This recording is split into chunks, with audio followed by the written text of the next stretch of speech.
Welcome, everyone, and thank you for joining us for this third 2015 edition. This is the Resurrected Word radio show. Here we believe that man does not live on bread alone, nor does he live on just part of God's Word. In all truth, we live on every word that proceeds from the mouth of God. Therefore, it is the focus of this show to discuss many sacred books that proclaim Jesus Christ. I'm InHISWord2 as your host. Joining me as our main speaker is Robert Farrell, who is also known as Apocryphile1970 here on YouTube. Today we will discuss part 7 of the Revelation series, beginning with chapter 17. Hey, Brother Robert, how are you doing today? Well, I'm doing just great, Carol. It's good to talk to you.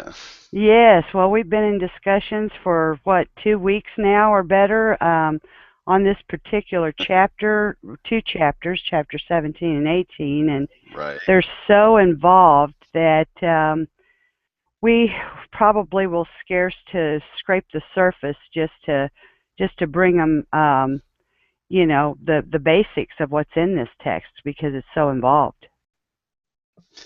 Well, it is involved, so I guess we probably better just dive right on into it. Okay, let's do it then. Okay, well, again, we're picking up here in chapter 17. A couple of things we needed to kind of um, get out there before we went too far into it is that we know that we had discussed earlier back in what was it? Chapters uh, 16 um, was it about the um, the wonder in heaven, the The woman woman? who was, yeah, Hmm. um, that Right, was the opposite of this great whore. right. We wanted to point out the contrast here between the great whore here and the woman who was clothed in the sun and had the 12 stars on her head, and we had identified this as Jerusalem. And well, one of the things that we wanted to point out is that the two are opposites. One is the heavenly Jerusalem, and one is the Jerusalem which is below. Um, One of them, these two are in contrast with one another, and where we kind of read a little something about this is back in Galatians 4:21, where Paul is discussing the law, the one being uh, the child of Sarah, and the other We being have it up. the child of Hagar. Hmm. Yeah, we have that in the Pop up. little link there. Um, yeah, but I want to just go ahead and read it here because it's going to kind of provide the template. It says, "Tell me, ye that desire to be under the law, do ye not hear the law? For it is written that Abraham had two sons, the one by a bondmaid and the other by a free woman. But he who was of the bondwoman was born after the flesh, but he of the free woman was by promise. Which things are an allegory? For these are the two covenants, the one from Mount Sinai, which gendereth to bondage, which is Agar. For this Agar is Mount Sinai in Arabia, and answereth to Jerusalem, which now is, and is in bondage with her children. But Jerusalem, which is above, is free, which is the mother of us all. For it is written, Rejoice, thou barren that bearest not. Break forth and cry, thou that travailest not. For the desolate hath many more children than she which hath an husband. Now we, brethren, as Isaac was, are the children of promise. But as then he that was born after the flesh persecuted him that was born after the Spirit, even so it is now. Nevertheless, what saith the Scripture? Cast out the bondwoman and her son, for the son of the bondwoman shall not be heir with the son of the free woman. So then, brethren, we are not children of the bondwoman, but of the free. Amen. Now, one of the things that you're going to see a little bit later on is this urging to come out of her, to come out of that Babylon, in other words. The woman here is described as that great city, which is Babylon. And what we just kind of wanted to preface all this with is just so that you have the template, that you have the paradigm here, recognizing what is being said. So I'm going to go over this just a little bit. What does he mean by the hearing of the law? Well, he says that such things are an allegory. So what he means by the hearing of the law is, do you not hear, in other words, that allegorical meaning? Because if you understand it on the spiritual level, then you, like Isaac, are a son of the promise and not the son of bondage. And probably about the best example I can give of this, I know that there are a lot of Christians out there, most of them, I think, well-meaning Christians, who want to say that you have to follow all the rules and follow all the laws and stuff like that.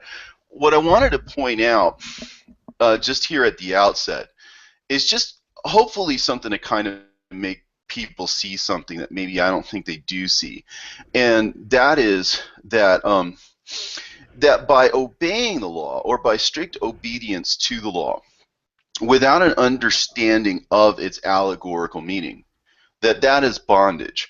Or to put it another way, how is it that a person who is under bondage to the law, how is it that such a person could ever come to such an insight?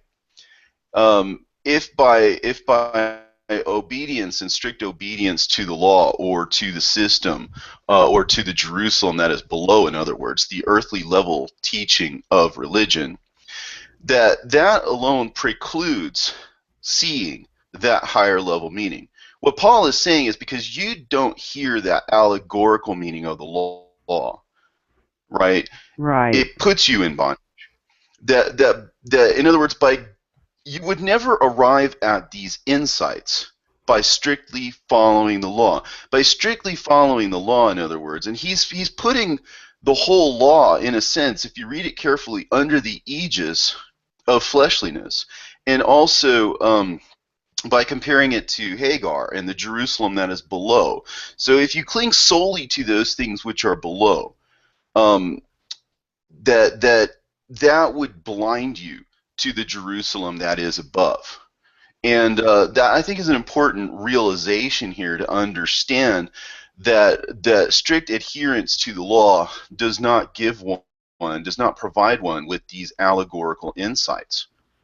But just as we had discussed in prior chapters about the woman clothed with the sun, with the earth under her feet, that has to do with that being the upper heavenly level Jerusalem, whereas the lower Jerusalem is actually, like Hagar, associated with this harlot, with the great city. And so when you're looking at this, you've got to be looking at it as two covenants. You have to be looking at the one as the covenant of bondage. And what you're going to see is just a lot of bondage, and a lot of just, just negativity based on that lower level meaning, which is the lower Jerusalem, which is the earthly Jerusalem. That's why Revelation is very big about talking about those who dwell on the earth, those who are the kings of the earth, those who are the inhabitants of the earth. You know, it has to do with earthliness, and earthliness is bondage. Earthliness is basically not seeing the heavenly level meaning. Earthliness is basically not seeing the true covenant. It's the difference between that which is illegitimate and to be cast out, and that which has been promised and to be fulfilled. So as we go through this needs to be in the back of your mind, really, maybe in the front of your mind. You need to be thinking about this in terms of the church as we have it now versus the church as it is becoming. And, that we as the bride of Christ are to clothe ourselves and to adorn ourselves, so that we can be prepared to receive the heavenly groom, which is Christ himself. And so, it's important for us to to eschew the lower things, to come out, if you will, of Babylon, which is the great whore, and to enter into the promise, which is something that Paul has been very useful, I think, in providing us with very good insights, tremendous insights into the book of Revelation. And that is, bar none, one of the greatest contributions, I think, that that he's given us in terms of differentiating between the lower and the upper level, meaning the Jerusalem which is below, and as we read in Revelation, the Jerusalem which is above, which is going to come down upon the earth. In other words, all of this earthliness, all of this earthly meaning or whatever, is going to be transformed into a heavenly upper level meaning. And that we ourselves are going to be that temple, and we ourselves are going to be part and parcel with that higher level meaning. This is when we receive our inheritance. So again, I think this is an important section, and this is an important paradigm. So I just kind of wanted to get that out of the way before we just started reading it. But with that said, looking at chapter 17, starting verse 1, it says, "And there came one of the 7 angels, which had the 7 vials, and talked with me, saying unto me, Come hither, and I will show unto thee the judgment of the great whore that sitteth upon many waters, with whom the kings of the earth have committed fornication, and the inhabitants of the earth have been made drunk with the wine of her fornication." So again, the great whore is contrasted with the woman that is clothed with the sun and the moon under her feet in chapter 12. But that, again, we discussed before, was that was the heavenly Jerusalem, and that these are the 2 women as they are discussed. One is glorified, and the other one is debased, or abased in all of this. And so what do we mean by inhabitants of the earth? What do we mean by kings of the earth? The inhabitants of the earth basically just represent people in general who follow earthly teaching, the lower level teaching. They're subject to the kings of the earth. The kings of the earth are those whose kingdoms are earthly. Like, remember, Jesus even said, "Look, if mine were an earthly kingdom, my Father would send me, however many legions of angels or whatever to fight with you. But mine is not an earthly kingdom." So by contrast, the kings of the earth are those who have set themselves up against God, so that they can have a kingdom here on earth. And this is why you see so much anti-Christian, just the anti-Christian sentiment everywhere. It's a genuine spirit which emanates from the wicked one, whose survival and whose prosperity depends on obscuring the heavenly level meaning, whose kingdom relies on covering up the truth about God. And any religion but Christianity, any kind of teaching, but the truth. Any of the rest you are see good. this over and over again. In music, you see it on the award show, you see it on the Super Bowl, you see it everywhere. It's always just right in front of your face. There's satanic imagery, there's anti-Christian imagery, upside down crosses. You'll see these kinds of imagery and stuff, and that's because the church has been invaded by wicked people from the beginning, who subverted the truth, who took our freedom which we had in Christ, who took our freedom which we had in that higher level meaning, and obscured it through legalism, and through taking the keys of knowledge and hiding them, through taking the insight about that heavenly Jerusalem and subordinating it to the Jerusalem which is below, the Jerusalem which Paul says now is. So when later on we talk about coming out of her, this is what we're getting at, that there is an earthly church which honoreth God with their lips, that honoreth Christ with their lips, but their hearts are far from them, because they dwell on earthly things, and they're limited by earthly understanding. And so the strict adherence to the law, any law, it takes your eyes off of the heavenly Jerusalem and it causes you to fixate on the things which are below, the things which are earthly. Now, that isn't to say that they're evil or they're bad, but they're images nonetheless. I mean, I could give you an example. Why does God say that He's tired of, or that He's had enough of the fat of bulls and the sacrifices and all this stuff? You have to look at it like this. Why is it that the priests, and only the priests, are the ones who are to do the sacrifice? And also, why is it that the animal has to be innocent and spotless and everything? It does point to Christ, and it has have its prophetic meaning. Like, in other words, Christ is the sacrificial lamb, actually the lamb that has been slain since the foundation of the world. And it does point to the fact that he, as the sacrificial lamb, will be put to death at the hand of the religious establishment. So there's prophecy in that. But when you look at it on a deeper level, most of what you see in terms of the laws are images. Like Paul says, that such things serve as an allegory. That what it means is that it is the religious institution that kills that which is spotless. That it is a religious institution that slays that which is innocent.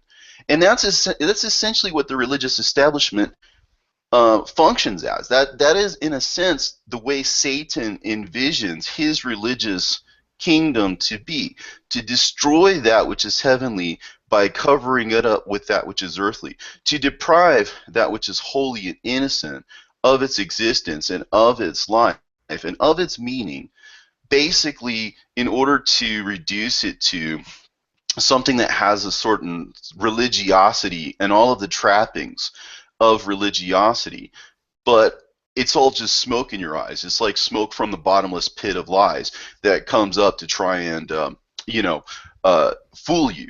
In a sense, by adorning the churches with gold and with decorations and with statues and with stained glass and with music and this and that, it looks very much like it's one thing. But when you look at the fact that there are these higher level meanings, that there is this heavenly Jerusalem, that we're not talking about allegories, we're talking about individuals.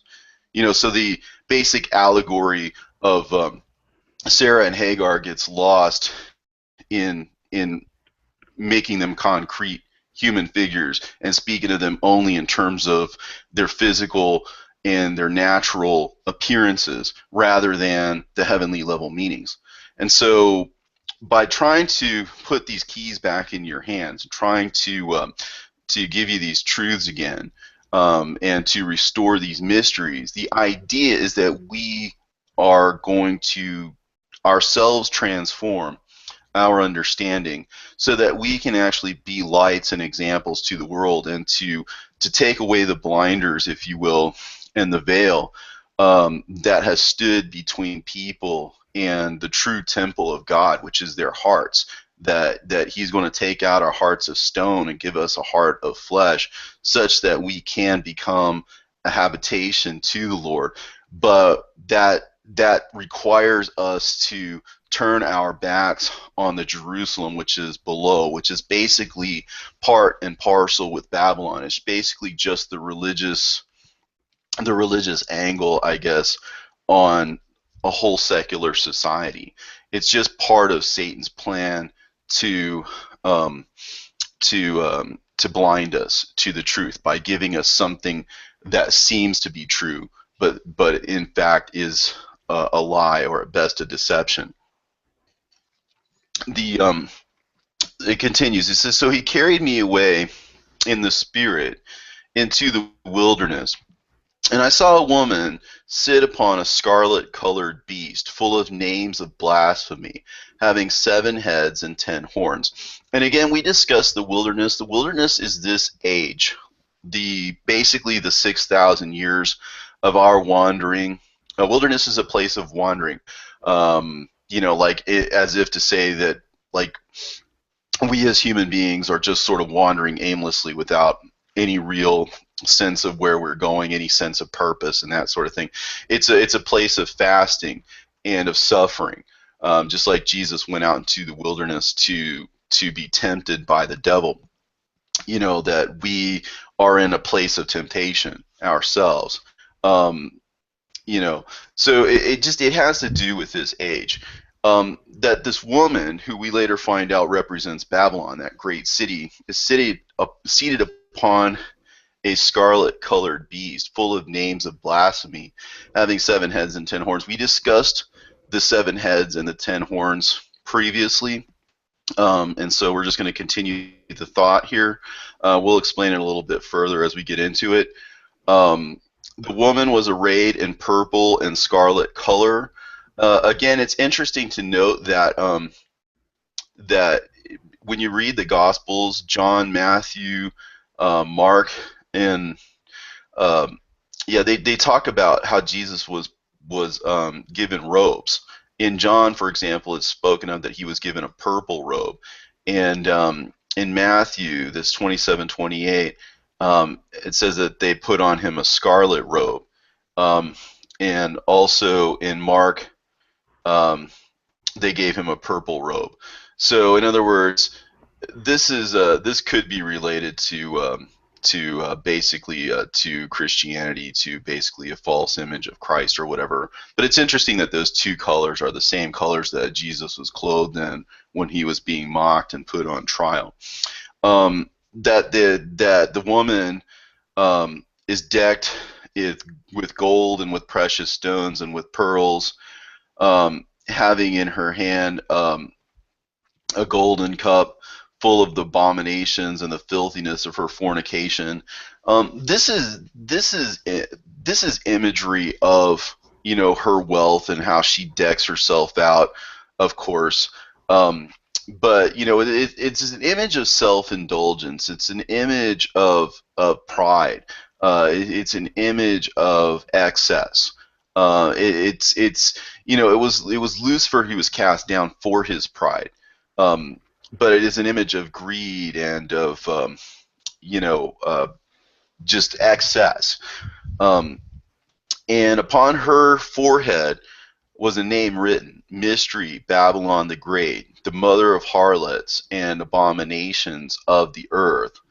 And again, here we're talking about the entire earthly perspective, as an end in itself, as a guiding force, or guiding light, if you will, for those whose hearts are set upon the things of the earth. And it comes with its consequences. It comes with abomination. It comes with filthiness. And her fornication, again, this is a spiritual fornication. We're talking here about, like how in James, when it talks about those who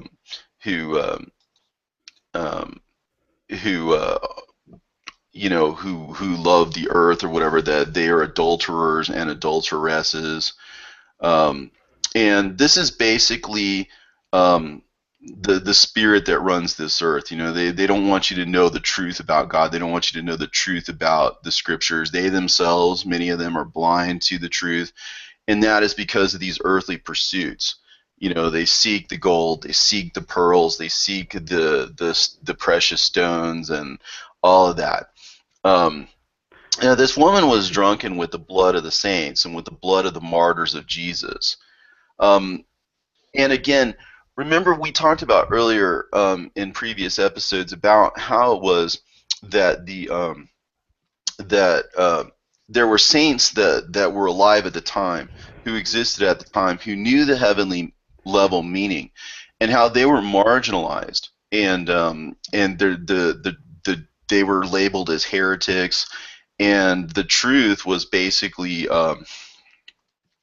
taken away, that they were marginalized, that they were cast out of the church, that they were killed, and so forth.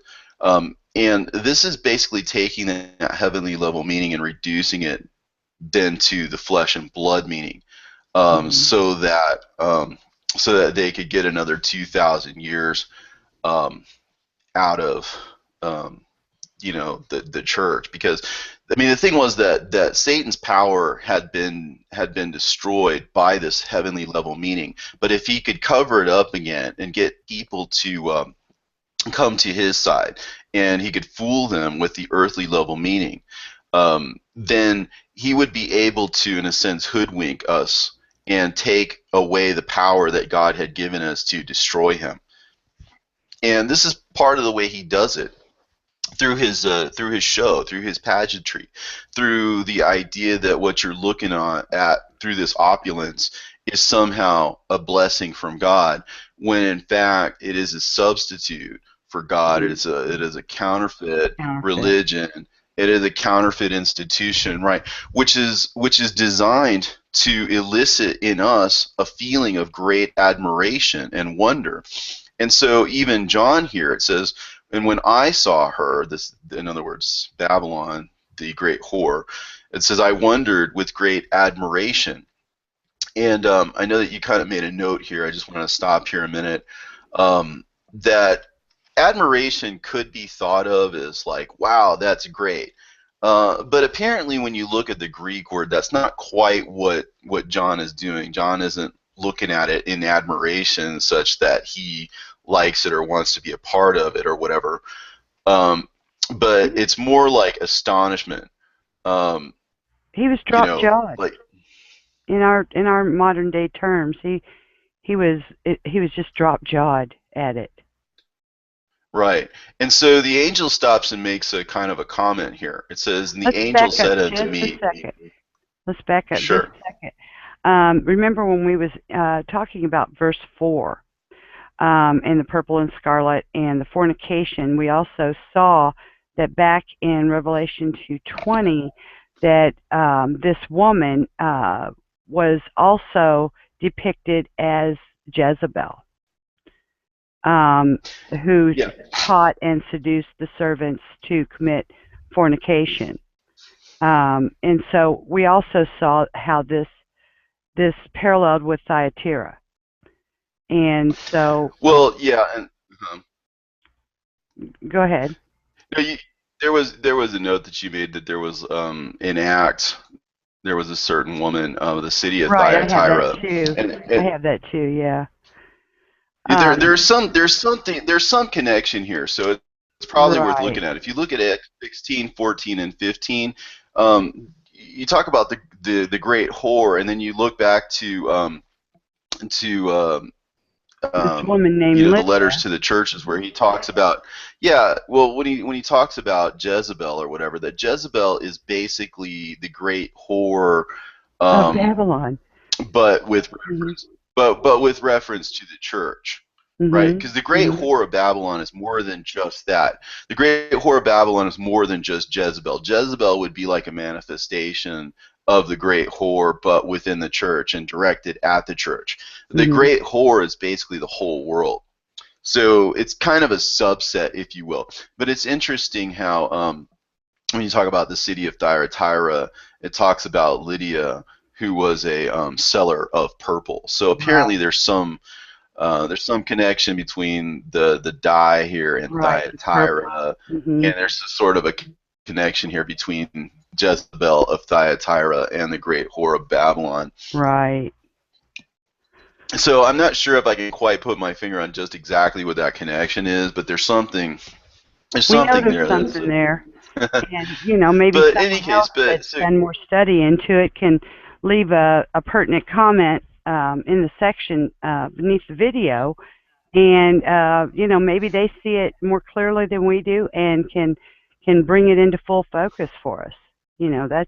We just know there's something there, and that's why I wanted to back up and say something about that. Okay. Well, the woman, again, she was drunken with the blood of the saints, meaning that by the time all the saints had been killed and basically their testimony had been reduced to the earthly level, in the same way that Hagar, being the bondwoman, they wanted to put us into bondage. That when Paul says that we are the children of Sarah, he's talking to his own congregation. Well, they would have been the blood of the saints. You know what I'm saying? It would have been them, I guess, whose blood had been shed. Those who were the actual children of Sarah, as opposed to the children of Hagar. Because again, when he speaks of the Jerusalem that now is, remember earlier we talked about the synagogue of Satan. The Jerusalem which now is basically is legalism. a sense of that the law is something in and of itself and does not carry with it an allegorical meaning. That isn't to say that if you want to keep the Sabbath or something like that, that's inherently wrong, but to do so without understanding or acknowledging that the Sabbath and on all of these rituals that you follow are signs and symbols and point to other things In the is heavenly. something that it will inevitably lead you to blindness. Yeah, spiritual blindness and spiritual bondage. Mhm. Because if the Sabbath is nothing but the Sabbath to you, and it doesn't symbolize to you that seventh millennium, then you're missing out on God's true Sabbath and his true rest and his true day. You Mhm. see what I'm saying? And so, in other words, strict adherence to the law without an understanding, without hearing the law, as Paul puts it. Do you not hear the law? In other words, don't you hear it on its spiritual level? Don't you understand it in its spiritual sense? Right? You who want to be subject to it, right? Do you not hear it? He's basically saying that they don't, is what he's saying. He's Right. saying you don't hear the law because the law is allegories. It's allegorical. And that's what the hearing of the law is. And unless you can hear the law, you are in bondage and you properly belong to the Jerusalem which is below. And again, Satan just wanted to go back and do what he had done before. He had blinded the Jews to the law. He had blinded them to the allegorical meaning, which Paul is trying to clue us into, Mhm. right? Because none of the Jews understood it on the allegorical level. You see what I'm No. saying? In other words, That's right. but he was saying that now you Christians, in other words, his own congregation to whom he was speaking there in Galatians, the church of Galatia, right? Those people had been clued in to the meaning of the law, and somehow they were wrestling with this evil spirit, this evil whatever that was at work in their congregation, trying to use the law in order to obscure that heavenly meaning, in order to get Mhm. rid of it. So it's showing us, it's giving us a witness to that phenomenon. And this is what happened. The woman became drunk with the blood of the saints in the sense that if she could get rid of the saints, she could reign. If Mhm. Babylon could get rid of the true church, if Jezebel could get rid of true Christians like that, you see it all as allegorical. If the true meaning could become obscured, all right, then what would happen is that Babylon could reign. So that's the intention here, is to overcome the Christians, overcome the church, destroy the heavenly level meaning, and obscure it with earthly level meanings. And so what you do is you create a church and you pretend that that's the truth. You put forth that that's the truth. Like the whoever was bewitching the Galatians, as he put it, was Yeah. trying to put legalism before the allegory. In other words, to destroy the heavenly level meaning and replace it with the earthly, so that it looked for all the world like they were worshiping God. So it looked for all the world like they were being obedient, but it was subterfuge. It was a pretense to worship, and it was a pretense to spirituality, to destroy that which was spiritual by um, by pushing the earthly level meaning. And so again, this is why the earthly things are an abomination to God, because the earthly things tend to crowd out and to assert themselves over the heavenly level things, such that the heavenly level meaning gets lost. And this happened. Galatians is supposed to be one of the earliest of the Pauline epistles, according to scholars. Not that it matters, but I mean, if there's any truth to that notion that it's one of the earlier epistles of Paul, it means that the spirit of earthliness was in the church very early, and it was something that was active from that time all the way down to our own time. Mhm. And Mhm. anyway, so John looks at this image in the wilderness, because again, where was that other woman taken? She was taken out into the wilderness, was she not? Right, Right. where she was nourished for a time, times and half a time. And again, the time, times and half time correspond with the age, right? Well, anyway, but the great whore, whatever, is out in the wilderness as well. So it's all indication of what's happening in the 6,000 years. It's all an indication of what's happening in this age of wandering, waiting, fasting, you know, etc. So anyway, but when John looked at her, it says here with great admiration, but what we're trying to point out is that it's a sense of wonder or astonishment, perhaps, just striking to him, not necessarily that he liked it or that he approved of it or it was something that he had a desire for, Right. It's more or an like admiration for. As this word the had words a kind of different change meaning, meaning, I think. right, over Yeah, I time. mean, when you look back at words change over time, and they become subtly different. And this is just one of those cases where the word is just subtly different, I think, from a previous understanding. But the Right. angel said unto me, wherefore didst thou marvel? Right? In other words, I will tell thee the mystery of the woman and of the beast that carrieth her, and which hath the 7 heads and the 10 horns. So, in other words, by way of the answer, you can kind of get at what John was thinking. You can kind of get in his head because the angel is speaking to what John was thinking. So if you look Right. at what the angel said, you can then kind of retrofit it and get kind of into John's head, That he was right? astonished. He was Well, John awestruck. was obviously wondering what is well, okay, but for the angel to say, "I will tell thee the mystery of the woman," means that John was wondering, what is the mystery of this, Right. right? You see what I'm saying? And Mhm. so that's kind of what his question was, like, what is this, or what does this mean? And so the angel answers, saying, "Wherefore didst thou marvel? I will tell thee the mystery of the woman and of the beast which carrieth her that hath the 7 heads and 10 horns." Now this is where it gets tricky. So I'm going to take a little bit of time here and try to elaborate on this because this is easy to miss unless you really, really, really follow the logic here. So, We spent a lot of Carol, time just watch, make discussing sure it. I don't say the wrong thing here. Okay. But in any Yeah, we case, spent a lot of time going over this part. So, yes. okay, yeah, the beast which thou sawest was and is not, and shall ascend out of the bottomless pit and go into perdition. And they that dwell on the earth shall wonder, whose names were not written in the book of life from the foundation of the world, when they behold the beast that was and is not and yet is. And here is the mind which hath wisdom.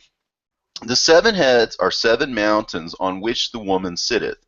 And there are 7 kings, 5 are fallen, and one is, and the other is not yet come. And when he cometh, he must continue a short space.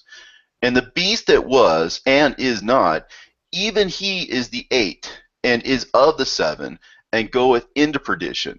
And the 10 horns which thou sawest are 10 kings which have received no kingdom as yet, but receive power as kings 1 hour with the beast. And these have one mind, and shall give their power and strength unto the beast. These shall make war with the Lamb, and the Lamb shall overcome them, for he is Lord of lords, and King of kings. And they that are with him are called, and chosen, and faithful. So let me just kind of work from that. Um, there's a lot here There's a that lot. needs to be explained. There is a lot. Mhm. But first of all, let's look at this last little part here for just to kind of give you some context.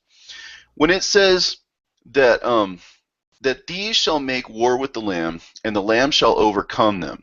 Okay, now in a sense, he already has. He's Yes. overcome them in the sense that what he has done and what he has said stands forever unchanged.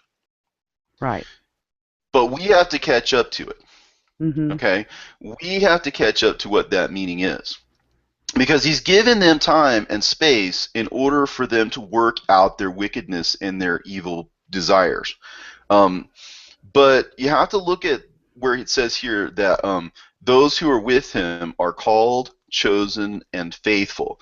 Now, these again, with reference to the time that then was, the faithful, the called, the chosen, these were the ones who gave their lives and who preserved these mysteries and who spoke the truth, and many of them paid the price for having done so. Mhm. They may have been martyred, they may have been exiled, or excommunicated or whatever. However it was that they suffered, they were faithful in their suffering, and this is why God chose them and then called them into existence so that they could do his work. Now I say of the latter rain, those of us who are coming along here now, picking up on these allegorical meanings and are starting to notice the heavenly level Jerusalem as opposed to the Jerusalem that now is. In other words, the church of the world, by the world and for the world, all in the trappings of religiosity and whatnot, but largely either lost or deceiving. And to understand what's going on in the world, why there is so much anti-Christian sentiment, why there's so much anger and hatred towards Christian teachings. The sanctity of marriage is under attack. The notion that Christians are bad and evil people, when probably they, above all people, are the most tolerant, the most inclusive, the most accepting of other people and other cultures. There really is no actual basis for it. They're not technically persecuting other people, at least not, in other words, most of what is most of this hatred comes from a very dark and evil place, which even those who hate can barely explain. And that is because there is a spirit of Antichrist, and there is a spirit of those who are at war against God because he has the power to overcome them. Early in the church, Satan recognized that he was defeated. When he put Jesus, the man, to death, he set in the fabric of history that if Jesus was the Logos, that forever the Logos would have been spit upon and railroaded in a bogus trial, tried before the people in a fit of anger and rage and passion and whatnot. When he did that, he set forever the paradigm that as Jesus, the man, was murdered and killed and silenced and buried under the earth, that the Logos itself, in like fashion, in like manner, would forever stand as having been railroaded by the religious institution, spat upon by the religious institution, and hung up for an open shame by the religious institution, and then buried under the earth, literally under the earth, to indicate that the earthly meaning would obscure the Logos for 3 days and 3 nights. When that happened, Satan's fate was sealed, because people could come along 2,000 years after and say, hey, on the spiritual level, the Logos was destroyed. And you see by the recovery of the Logos that it had been covered up and buried under earthly terms and earthly meaning. So in other words, he had lost already. So he knew he had the power to be defeated. Now his one weapon was to try and come back from this by reinstituting the old Jerusalem, the Jerusalem that then was. This is why you had the false apostles. This is why you had the synagogue of Satan, to try and make what was new old again, by trying to cover up the light by overemphasizing the fleshly level. And so these kings, and Satan's kingdom is everywhere. It's in governance. It is in the educational system. It is in other religions besides Christianity, okay, to say the least. That he has the whole world, in a sense, working for him. He has the people that he has called. He has the people that he has chosen. And then he has his functionaries, basically your naive idealists out there, and your useful idiots out there, and then the whole rest of the mankind who is either indifferent or got better things to do than to fight it. And it functions this way throughout the world down to this day. So when it says that that they have one mind and give their power and their strength unto the beast, and you've got it highlighted here that it's like almost miraculous power, like it's almost a miracle that they have the power even to do this, because again, the truth is so strong, the truth is so powerful, that it honestly is a miracle and a wonder that they could cover it up. And we'll get into that too, because God has put it in their hearts to fulfill his will, it says a little bit later on. So it's only through God's will that they are able to do this. But they don't actually have any real power. They don't actually have any real strength. What they have has been given to them by God, so that they will play this whole drama out so that God can judge them. and I'm getting ahead of myself. But now, with Right. that in mind, let's go back. Let's go back to verse 8, and let's read it from there with that understanding. It says, "The beast which thou sawest was and is not." Well, how is it that it was and is not? Well, in the time of the apostles, in the time of Paul and of John and of Peter and all that, the people who knew the mystery saw right through the religious institution. They would have understood, for example, Sarah and Hagar as representing the two covenants. They Right. would have understood it on the allegorical level. All right. So in that sense, the beast was no longer anything because they saw right through it. The Mhm. beast had Mhm. been in a sense made powerless by Mhm. the knowledge. In other words, once you see the truth, you can't be fooled and you can't be conquered again. This is why you have to be killed or Mhm. bought off or something like that. Satan has to kill you or find something base in you in order to conquer you. Um, and so, but the beast that was the whole world and the religious institution that had relied on deceiving people into thinking that there was no heavenly level meaning and not seeing that higher level meaning so that they could be in bondage, as Paul puts it in Mhm. Galatians, right? And um, so, in other words, the beast that thou sawest was, in other words, for the 4,000 years prior, and is not, because the people now see through it, but it says, "It shall ascend out of the bottomless pit." And again, the pit is a hole in the earth. It has to do with that which comes out of the earthly teaching, and it's bottomless because there's no end to There's the no level end of to it. earthly. There's no, Right. well, you look at science, you look at education, look at all the atheism that's there. Look at all the in religion. All of the many denominations and what they all think and what they all teach. I mean, and there's no end to it. It just multiplies exponentially over time. Right. Um, and that's because it comes out of the earth. It's an earthly teaching. That's what a pit is, a hole in the earth. And it goes into perdition. Why? Why? Well, because it was and is not, and then it ascends out and goes into perdition. So again, it's like it was and is not, but when it ascends, from our point of view in time, it's like saying it was. And when we overcome it and it goes into perdition, it's like saying now in our day that now once that happens, it is not. You see what I'm Right. saying? So in Mhm. other words, there's that pattern that it was. Perdition But also means destruction. The word. well, remember I the didn't put it beast and the on here, false but. prophet are cast into the lake of fire, and they are there for the millennium, because Mhm. there is no more false prophecy and there is no false religious institution, which is the beast, Right. right? Because they have been overcome. But again, I'm getting ahead of myself. Right. But it says that they who dwell on the earth shall wonder. Again, we have to look at the nuances here. Those who dwell on the earth, those whose thoughts are earthly, whose spirituality is based on worldly understanding, that um, that they're awestruck, that they marvel greatly, that they wonder, they're amazed. In other words, all those things that that that that the It was kind evil of like, oh beat. wow. I mean, they actually did admire because their names are Yeah, it's not like they're written in the impressed book by it. of life. Yeah, it was like these two words were kind of Yeah, mixed up. Admiration, John saying that John did the admiring. Actually, yeah, it would that be more he did the likely admiring. that these people of the earth did the admiration. So it's kind of like they flipped those.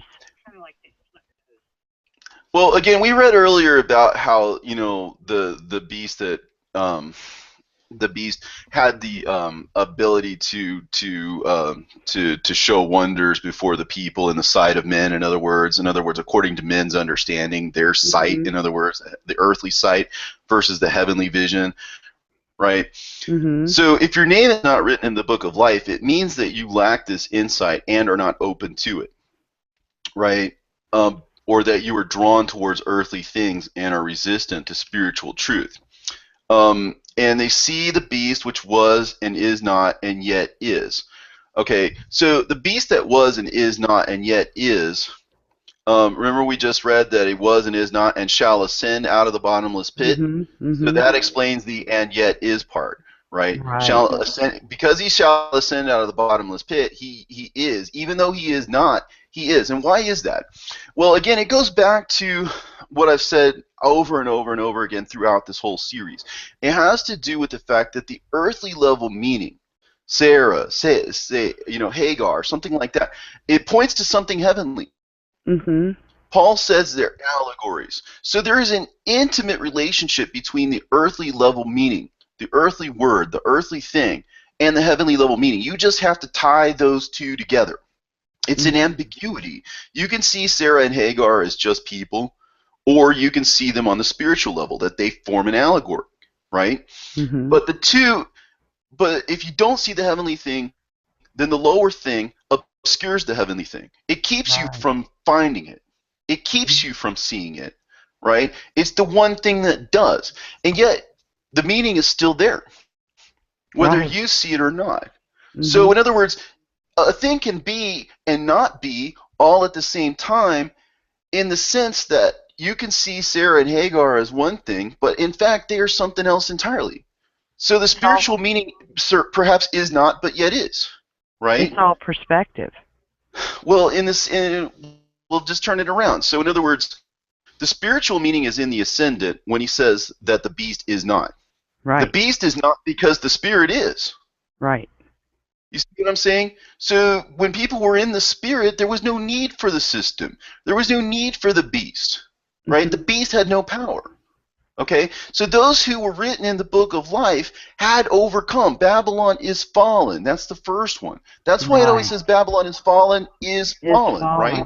Right. Because look at it. It says was and is not, and then shall ascend out of the pit and go into perdition. That again is that it exists again. So from our perspective, it was, and then it goes into perdition when it's overcome. Is from our perspective, it is not. You see what I'm saying? And so, in other words, for him to say that it was and is not and yet is, the reason why it yet is because it is possible to overcome the spiritual with the earthly. Yes. It is written into the nature of the scriptures to be enlightening and benighting all at the same time. And it's designed to split between soul and spirit, just like that. Just right down the line. Okay, and this is why you have to have wisdom. Well, okay, so let's go into this, because this is a little thorny. So I'll just try to explain here. First of all, okay, it's better than the other word. But I mean, there's the idea of the beast, there is the idea of the head, and there is the idea of the horns. And so you have to make this differentiation. So I'm just telling you this. So when you follow me, think about it. Am I talking about the beast? Am I talking about the head? Or am I talking about the horn? Okay? Right. Now, here's the mind that hath wisdom. The 7 heads are 7 mountains, or 7 kingdoms, on which the woman sitteth. Okay? And there are 7 kings. 5 are fallen. 1 is, and the other is not yet come. And when he cometh, he must continue a short space. Okay, so just stop right there. Let's stop. Previously, in previous episodes, I talked about how there was kind of a relationship between the number 7 and the number 10. You see it all throughout the book of Revelation. The 7 heads, for example, are like the 7 kingdoms. They're somewhat akin to the 7,000 years, but here's where you have to you really have to pay attention. What had happened was that for the remaining 3,000 years, like there would be a head and a horn, like a kingdom and a king. In other words, because the horns are kings, and the heads are like kingdoms. Okay, and all up through the first 4,000 years, you basically have Judaism. And what you begin to see is that Judaism basically forms an alliance with the secular kingdom of Rome. And so, in a sense, Judaism now has 2 horns. Because, in a sense, it is now in alliance with, albeit a difficult alliance with, the secular kingdoms of this world. They're concerned about the Romans coming and destroying them if they allow Jesus to live and to speak. Probably rightly so. But if they had allowed Jesus to live, I don't think the Romans could have come and taken him. Right. But be that as it may, it shows an alliance. Now the fifth head, which is the beginning of the fifth millennium, right? The fifth head now has two horns on it because it is a dual kind of thing, church and state. Mm-hmm. The religion, and so in other words, now the heads start to have two horns, all right? So when it says that 5 are fallen, all right, parallel that, which the beast which was and is not. Okay, so the 4,000 years that count as 4 heads, right, and then the one into the fifth millennium. In other words, where the Jews and the Romans are kind of in an alliance together, right? That is the fifth head. Right. The okay, or the well, am I reading right? It isn't the entire fifth head. It's the very beginning of the fifth millennium. Yeah, that's what I'm saying. Well, anyway, there are 7 kings, 5 are fallen. So we're talking about the mountains here, first of all. So the mountains represent the 7, the 7 kings. Right. But the way you have to see it is now, because there's a church and state entity. Each of the mountains, or in this case, each of the heads, also, in addition to that, have two horns because of that alliance.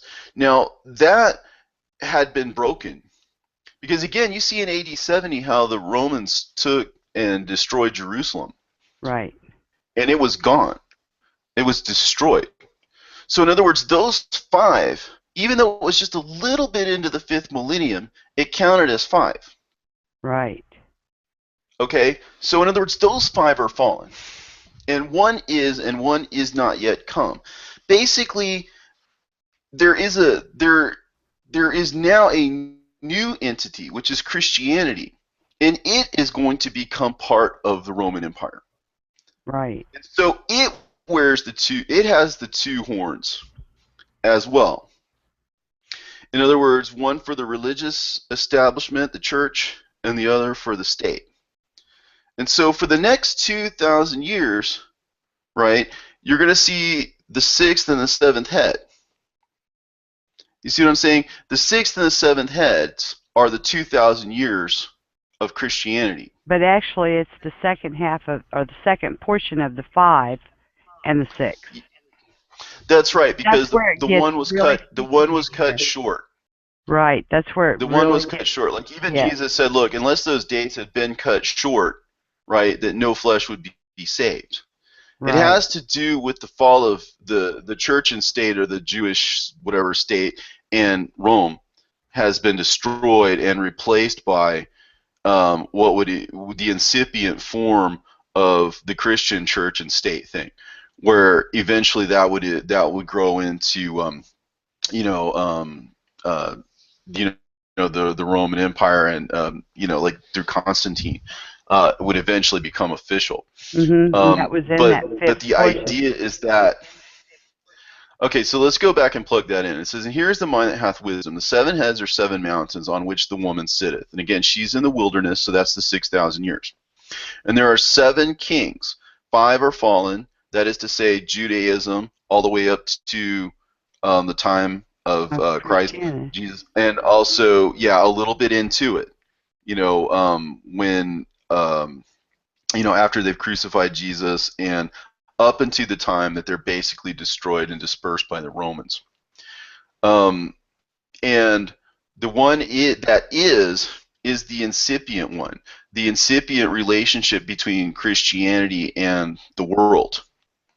Right. That as Christianity becomes part and parcel with the world, after a period of several centuries, it officially becomes the religion of the empire, the Roman Empire. Mm-hmm. But it gradually moves that way because it becomes earthly, and because it loses touch with the original meaning. So, in other words, that which is fallen ascends again out of the bottomless pit, in the sense that through the bottomless pit of earthly teachings, it becomes viable then for the beast. The beast, again, which is the institution, becomes viable because of that. Because the church could no longer maintain its power, if you will, over the beast, because the mystery had been lost. The mystery had been subordinated to the earthly level understanding, and all the saints and all the people who knew the truth had been eliminated, or marginalized, or deemed heretical or whatever. And so the institution revived. And so this is how the beast ascends out of the bottomless pit. Okay, and then it eventually goes into perdition, because it remains vulnerable for the same reason it was vulnerable the first time. We just have to do what our predecessors did at first in order to overcome it. And but when it says that when he cometh, he must continue a short space. And we had on here the reference to Revelation 12:12, about, it says, therefore rejoice, ye heavens, and ye that dwell in them. Woe to the inhabitants of the earth and of the sea. The earth being, of course, the world, and the sea being, of course, the church. For the devil is come down to you, having great wrath, because he knoweth that he hath but a short time. And we talked about that. The short time, there was time, times, and half a time. The time was 2,000 years. The times were 2 times that, which amounts to 4,000 years. And then the half a time, of course, being the millennium, which is half of 2,000 years, which is 1,000 years. So it breaks down like that. Uh-oh. Have I lost you? Robert, I think I've lost your audio. Hello? Looks like I've lost your audio, Robert. Seems you're still online with me, but I've lost your audio.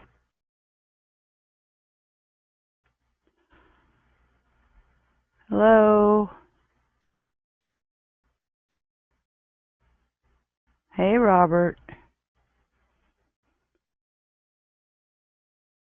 I've lost your audio, Robert. If you're not close to the computer, you need to come closer. Well, it seems that we've lost Robert. And so we will wait here a little bit and see how he does bringing himself back here.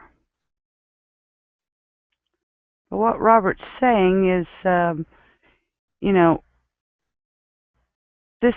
this short space is also referenced to in Matthew 24:22, and except those days should be shortened, there should be no flesh saved, but for the elect's sake, those days shall be shortened.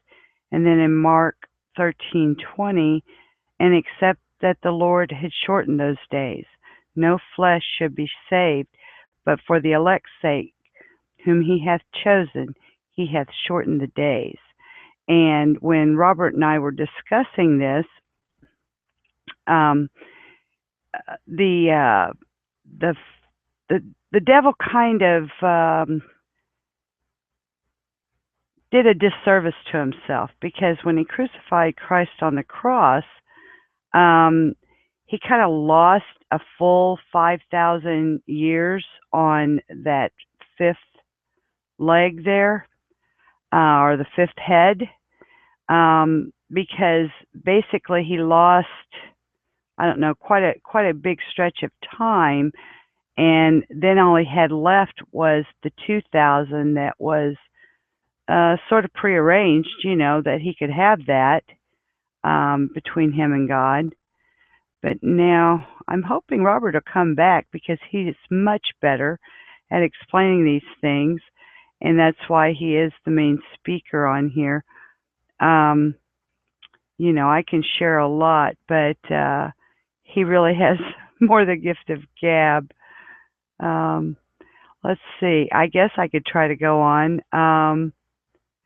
We're talking about the beast that was and is not, and even he is the eighth and is of the seventh, and go into perdition. Now, what's really important right here is before we were talking about the heads, okay, and the horns. And you know that the heads have the horns. Okay. Now, here, I want you to really take note that this is the beast that was and is not, and even he is the eighth and is of the seventh. So that's kind of like if you imagine that the beast is the body of this entity, and that he is counted as an eighth portion.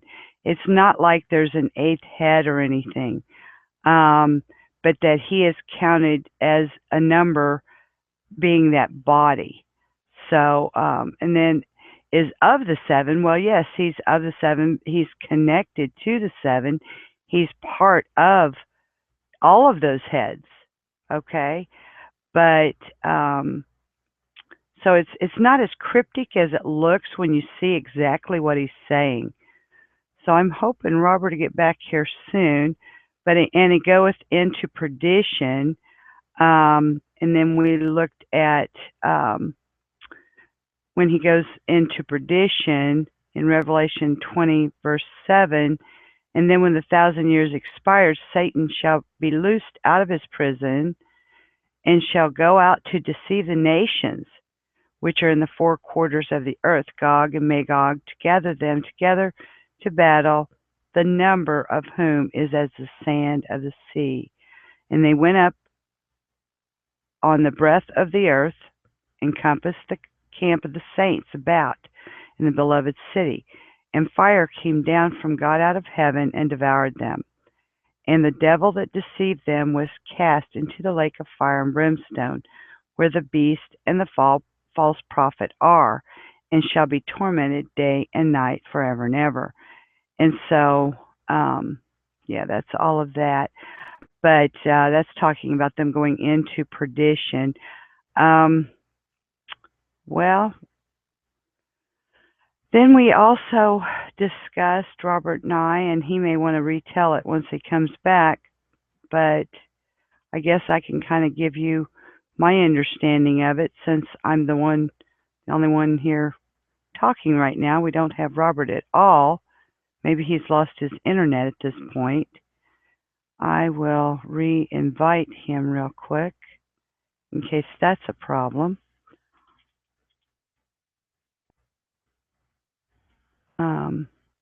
Give me a moment and I will send him a new invitation. And I will go on to tell you that, and the 10 horns which thou sawest are 10 kings, which have received. And this word received I found very enlightening when you look into the Greek. It is lambano in the Greek, to receive, to take, to lay hold of. And it actually means to actively lay hold of, or to take or receive. In other words, even further defined is that they grab it aggressively. It's like they see their opportunity to take over this power of this kingdom, and it's made available, and so they just kind of snatch it up, and that they actually are very assertive about doing so. But it's not really their kingdom, and so they've really received no kingdom as yet, but received power. Again, that same word receive, lambano. And then power is exousia in the Greek, the power to act or the authority. So they don't really have power of their own, but they've been given this type of power or authority as kings 1 hour. And then the word hour is the word hora in the Greek, a time or period, an hour or season. Strong's Concordance properly an hour, but figuratively a finite season. And that's what you're going to look at whenever you're looking into spiritual or heavenly meanings. Robert's calling now. Hi, Robert. I sent you an invite, and I am... Mom, this is Mom. Oh. I don't know why this one rang, but it did. Oh. Okay. Okay. Hanging up. Okay. I don't know what's going on. Don't quite know what's going on. All righty.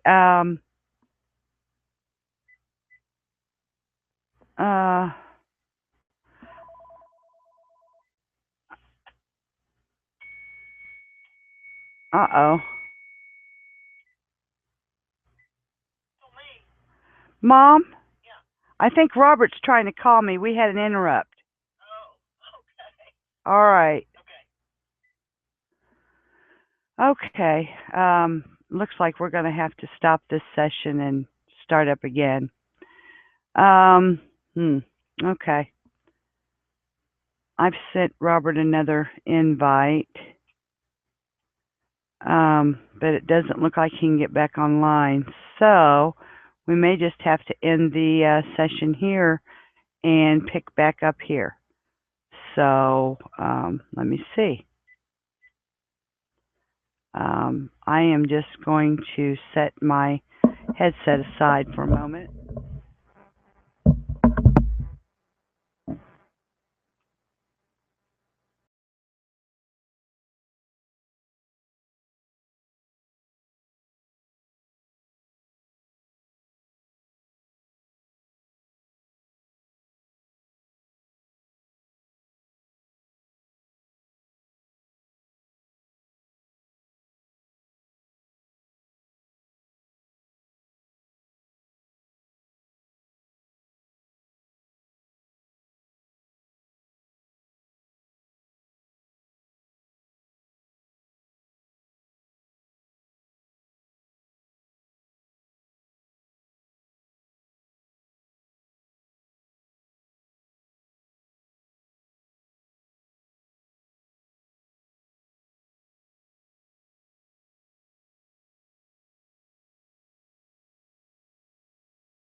Okay, I'm not.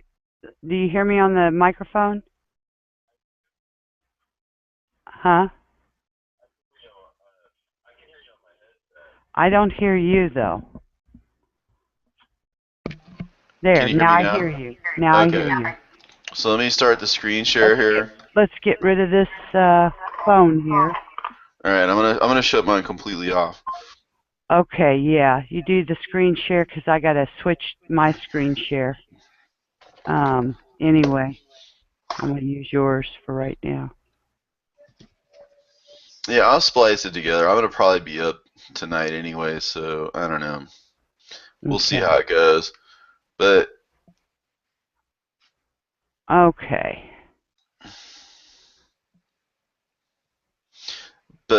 Okay, so when I cut off though, do you remember what I was talking about?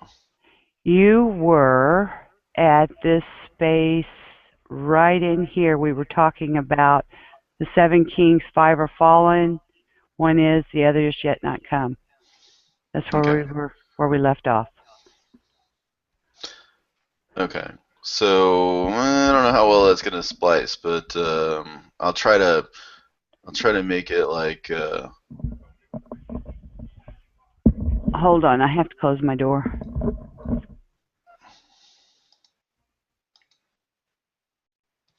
okay, but even as I'm speaking. Okay. So even as I'm speaking though, we're recording, right? So I can just sort of just go right on in and. Right, we're recording even now. We are still live.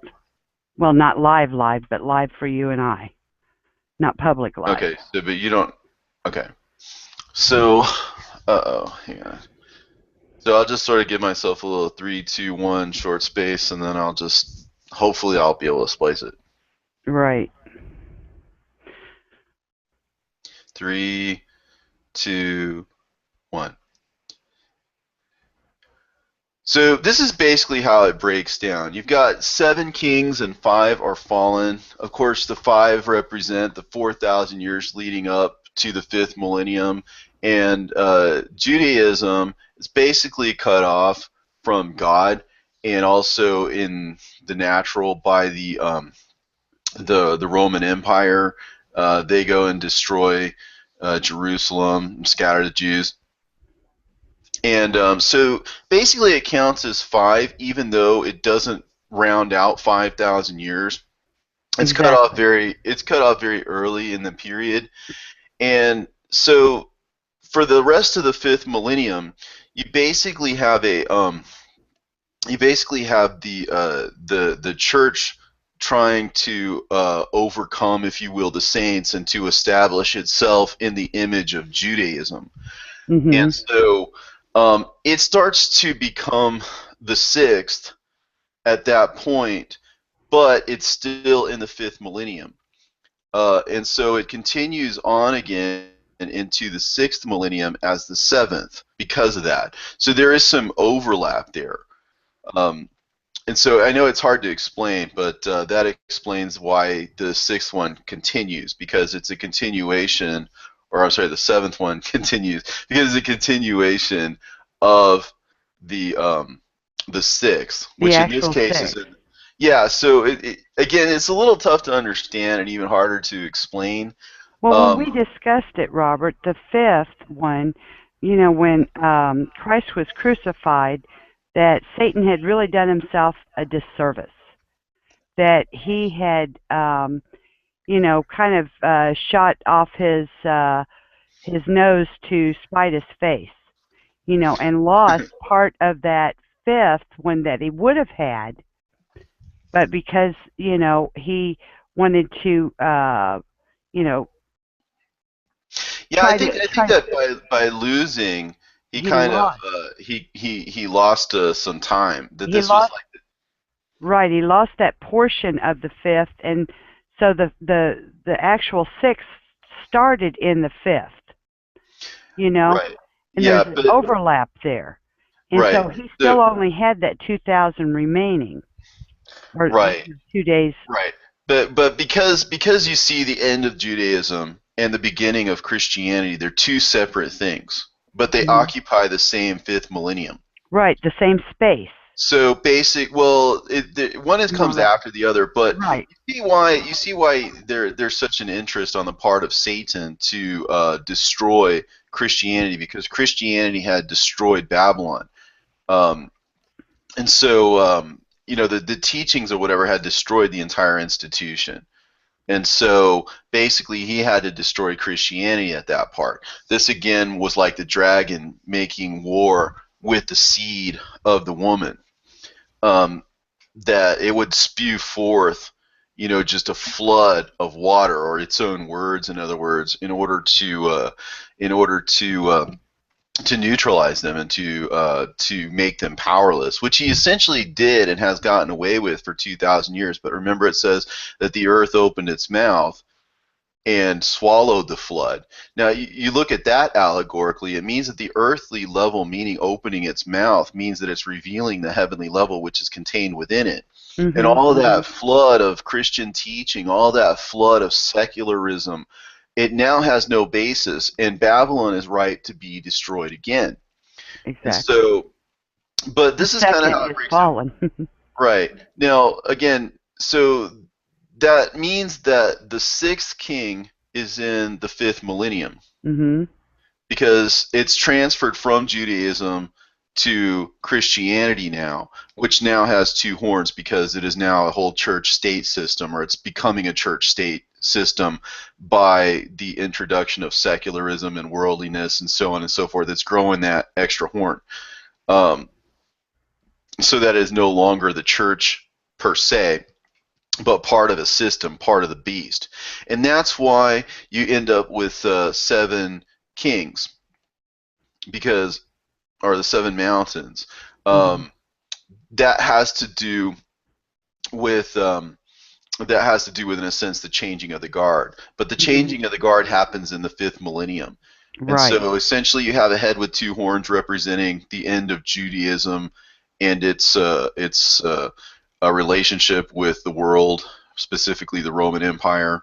So that's two horns on one head.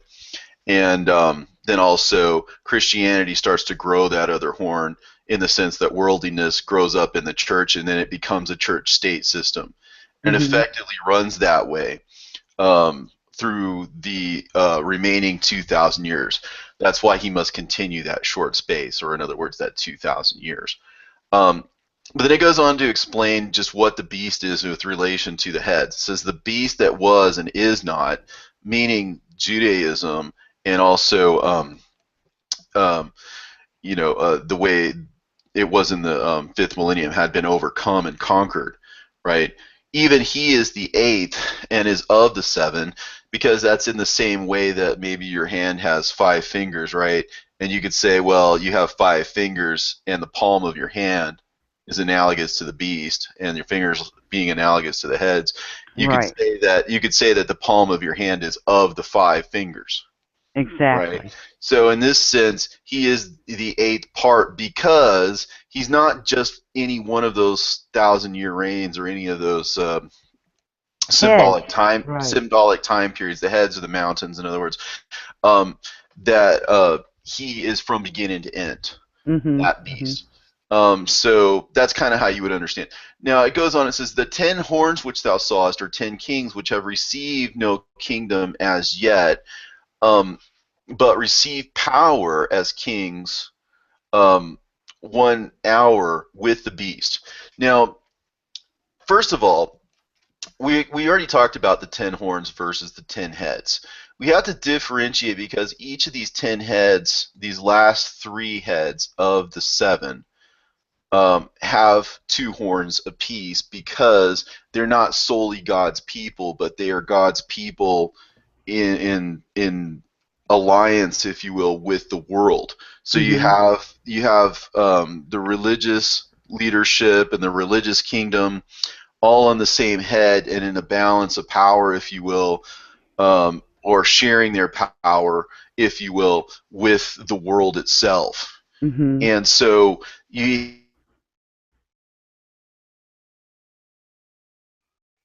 Lost you again there. the Okay. world's teachings, right? And Repeat what so, you just said, Robert. We lost you just for a second there. oh, okay. Um, Well, again, the 10 horns you saw are 10 kings, and again, the first 4 horns had to do with basically with Judaism, and then once Judaism became part and parcel with the Roman Empire or whatever, now you had a balance, if you will, or an alliance between Judaism and the world. Mm-hmm. And so, in effect, there are 2 horns on that head, one of the Right. world and one of religion.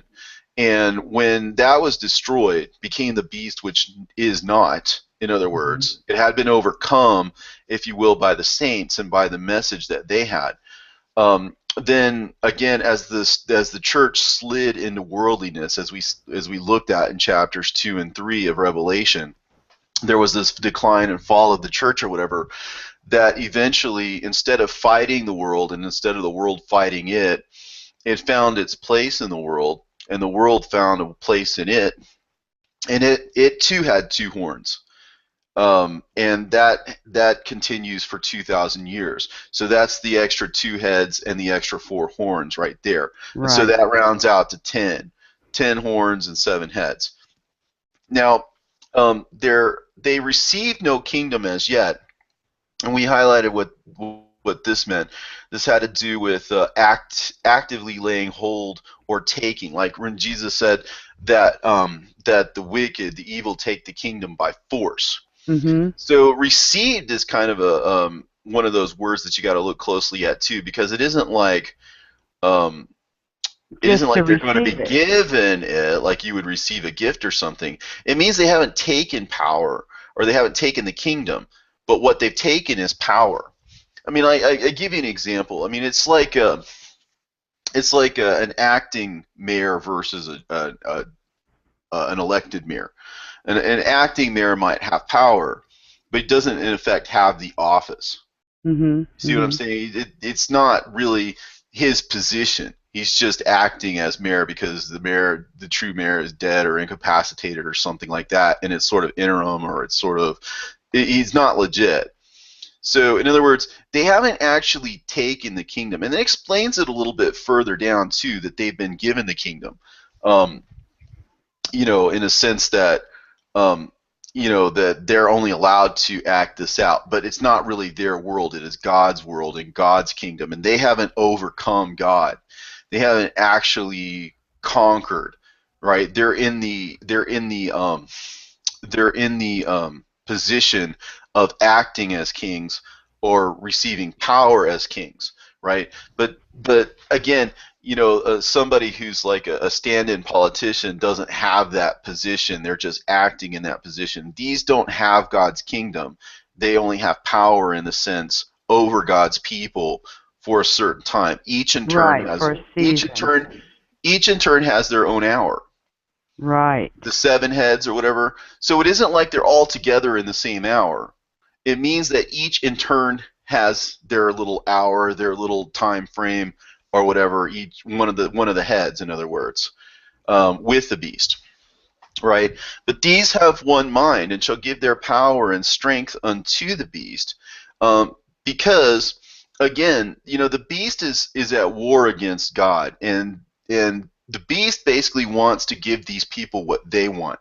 They want worldly power. They want worldly um, things. They want riches and all the stuff that's enumerated a little bit later on in the section here.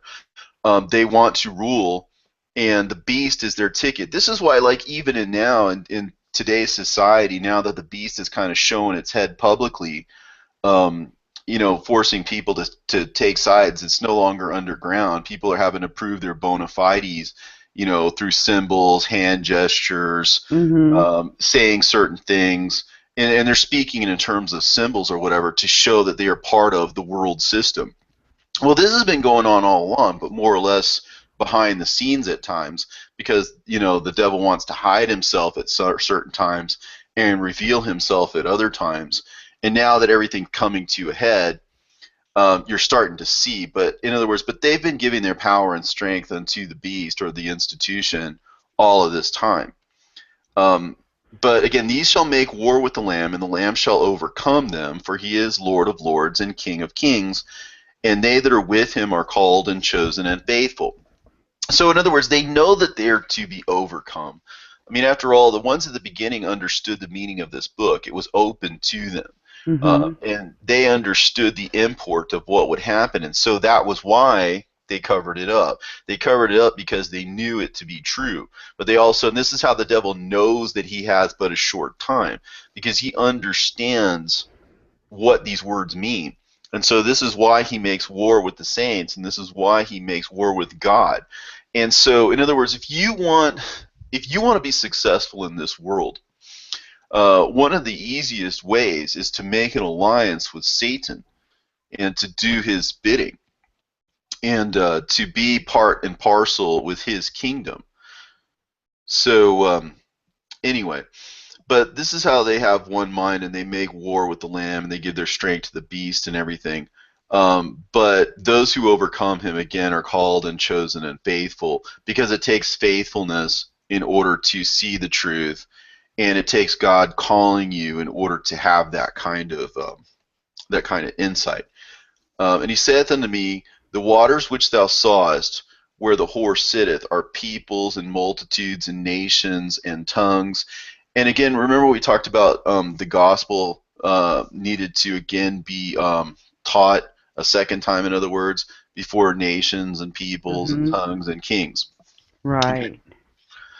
So anyway, so that's basically our job now, is to preach the gospel again to these people on that higher level meaning, so that they can become, figuratively speaking, allegorically speaking, the sons of Sarah rather than the sons of Hagar who were in bondage. And the 10 horns which thou sawest upon the beast, these shall hate the whore, and shall make her desolate and naked, and shall eat her flesh and burn her with fire. Well, again, the reason why these 10 horns are these 10 kings, and you know how we enumerated that in these days, it has to do with the church and the state, both in alliance with one another. When the truth is revealed, when the truth is revealed and Babylon is destroyed for the second time, right, then all of these people who made alliance with the beast, all of these people who are in alliance with the one world government and the one world religion and the one world everything, are all united under Lucifer. And what they're going to do is they're going to regret having been part of this whole system, because they will receive their condemnation. Now, the next verse states that God hath put it in their hearts to fulfill his will, and to agree, and to give their kingdom unto the beast, until the words of God shall be fulfilled. And this is the important thing. God has programmed certain things into the scriptures that require time in order to be fulfilled. And when they are fulfilled, they are to then be revealed. Now, in order to keep these things from being revealed before their time, it is necessary, in a way, to allow for false teachings to predominate. Because you need, in a sense, these wicked kings, and you need, in a sense, the wicked institution, in order to hide what is plainly visible, in order to obscure, in order to generate a whole false reality, a whole reality that is at war with God, so that people don't recognize these truths until they are all fulfilled. So in order to buy time, in a sense, such that the words that he has programmed into these allegories, into these parables, in order for these things to come to pass, he needs time, and that's what those kings are for. They're essentially duped by Satan, who exploits them for their own worldliness and their own worldly lusts and their own worldly desires, and he exploits them to his own ends.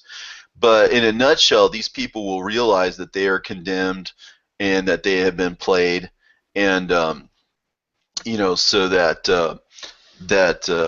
through the discovery and the revealing of what these kings have done, and through everybody's recognition of and rejection of these kings and their kingdoms, of the beast and its kingdom, that they will, in a sense, be made desolate themselves, because they will be seen through, and all that they relied upon is going to flow away like water around them, because everyone will recognize the truth when God's words are fulfilled.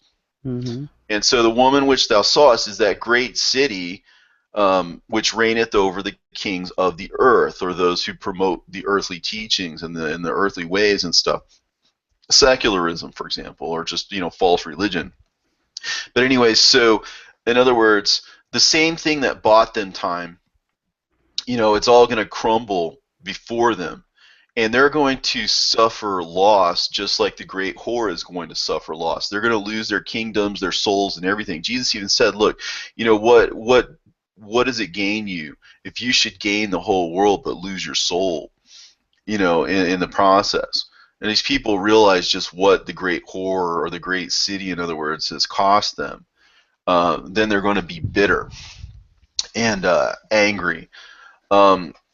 And so moving on to chapter 18, it says, and after these things I saw another angel come down from heaven, having great power, and the earth was lightened with his glory. Now, angel basically being a messenger, you can see it as a message or a teaching or something coming down from the heavenly level. This would be like the revelation of the heavenly Jerusalem, or the heavenly teaching. And it lightens the whole earth, right? What does it mean? It means that the earthly level teachings take on this whole other light. Right. You're seen in this whole other light. So in a sense, the cat is out of the bag. Exactly. It has to do. It has to do with us now overcoming Babylon the second time. With the glory of the message, the glory of the truth, the glory of the gospel, which is preached again before many nations and peoples and tongues and kings. In other words, it's preached to Babylon. Mm-hmm. It's preached to those who are in bondage, to Hagar and to Babylon and to the great whore, and to Jezebel, to all the false. It's all allegorical. It's all telling kind of the same story. It is. So you start to see it. Now he says, and he cried with a strong voice, meaning, what is that voice? The voice is a secret language, but why is it strong? Because it has power behind it. And it's saying that Babylon the Great is fallen. Or what did it say before? It just said that great city is fallen. But here it says again twice, Babylon the Great is fallen, is fallen. The one fall refers to the original fall. Remember he said the beast which is not? That was when Babylon fell the first time, due to the revelation. In other words, the earthly level meaning was then alighted with the glory of the heavenly meaning. And so therefore Babylon fell the first time. And so Satan used his functionaries, his minions, his tools, his kings, his rulers, his religious people, or whatever, in order to take that light away from the people. In order to murder the saints and to murder the prophets, so that it could then rise back up out of that bottomless pit of earthly teachings. Mm-hmm. So, in other words, all of this stuff, you got to see these connections here. But the first time it fell, for it to fall again means that it has risen up. Mm-hmm. That is the beast that comes up out of the pit. So that's why you say is fallen, is fallen. Now, this is the second time. Now, it says here that it is become the habitation of devils, and the hold of every foul spirit, and a cage of every unclean and hateful bird. Again, this is Lucifer and his angels, and also his religious functionaries, those who, in a sense, are above everybody else, the people in high places or whatever, these hateful and unclean birds. These are like the birds that came along and ate the seed. Remember this parable of the seed and the seed and the sower? The seed fell on the road. Now, the road is the path that everybody takes. That's symbolic of tradition. And because it had always been tradition that there were only these so many books in the canon, right? When the seed or the word of God fell on tradition, which is the road, right? These evil birds came and ate it up. It means that all of this teaching and all of these books and everything were destroyed on account of tradition. And so, in other words, But it has become their cage, and it has become their trap and everything. This is why it's been God's will. He's allowing these people to have enough rope in order to hang themselves, because he makes a difference between the obedient and the disobedient, and those that are for him, and again, those that are against him. He separates the sheep from the goats. He does. So when he, in a sense, allows them the ability to either choose life or choose death, and they choose death, when he gives them the opportunity to either accept defeat or else to defeat those who are in the right for their own selfish purposes, again, he's giving them enough rope to hang themselves, and he's allowing them to do all of this evil stuff until his words are fulfilled. But when his words are fulfilled, their function is, when you hear that great voice, that strong voice of the truth, that message, the voice, in other words, the parabolic meaning, when you see that and are thus given strength by that, you are then able to destroy Babylon a second time. All right? And so it goes on. It has become the habitation of devils and a very foul spirit and a cage of every unclean and hateful bird. This is so that they can be judged. For all nations have drunk the wine of the wrath of her fornication, and the kings of the earth have committed fornication with her. This is why they hate her. And the merchants of the earth are waxed rich through the abundance of her delicacy. Because she paved the way for them. She made it. The kingdom itself, Babylon itself. Because it's a one world thing, because it's a singular thing where Lucifer is at the top. And he controls different entities and different fronts for different purposes and at different times and for his own selfish gain or whatever. He causes people to become as wicked as they can become in the process. And these people will all have to stand before God and be utterly condemned because they have become utterly wicked. Right. And so they are trapped in their own wickedness. Now, this is God admonishing us at this point. It says, the kings of the earth have waxed rich or whatever through the abundance of her delicacies or whatever. In other words, that was all laid at their feet so that they would essentially fall into the trap. And it says, I heard another voice from heaven. So this is another heavenly message. One of the things that you're going to be looking for within the scriptures, in other words, one of the keys, the voice, one of the heavenly keys is come out of her, come out of Babylon, come out of the system. When you think about it, what will the world think when people leave the church en masse, and for reasons of 2,000 years of deception, when the whole world sees that the church is become dependent upon because it is part of the world, because they have to pay their bills and they have to pay employees and they have to, make buildings and structures and things like that. And how will they be able to do those kinds of things if they no longer have any support? Right. When you see the entire collapse of the entire institution because people are able to see, then the whole world will take note of this. It will be something that the whole world will see. Right? But he's telling you to come out of her, to come out of Hagar, to come out of bondage, in other words, and become the children of Sarah, become children of the Jerusalem that is above, that is about to come down. All right? So that you be not partakers of her sins, and that you receive not of her plagues. All right? So in other words, continue to do what she is doing, right? So like if you've done it before, stop. If you're giving your money and your voice and your power to an entity that is blocking God, that is stopping people from telling the truth, that is ignoring the saints, that is blowing them off who are coming to give them the truth, then you become a partaker of her sins, because you become part of an institution that is standing up against the Almighty God. Right. And you become worthy of receiving of her plagues if you do so, because you have put yourself at enmity with God and his teaching.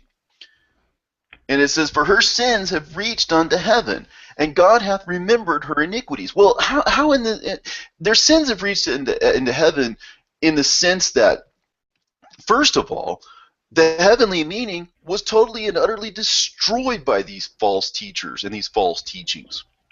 That the whole heavenly level was subverted. Mm-hmm. And everything became on the lower level, on the level of the flesh. And so we went from being the children of Sarah, which are the children of heaven, unto the children of Hagar, which are the children of the bondwoman, which are to be cast out. And this is how the false teachers are to be cast out. And God hath remembered her iniquities. In other words, he has given the kings of the earth or whatever power to rule until his words are fulfilled. And when his words are fulfilled, then he will remember her iniquities upon their heads.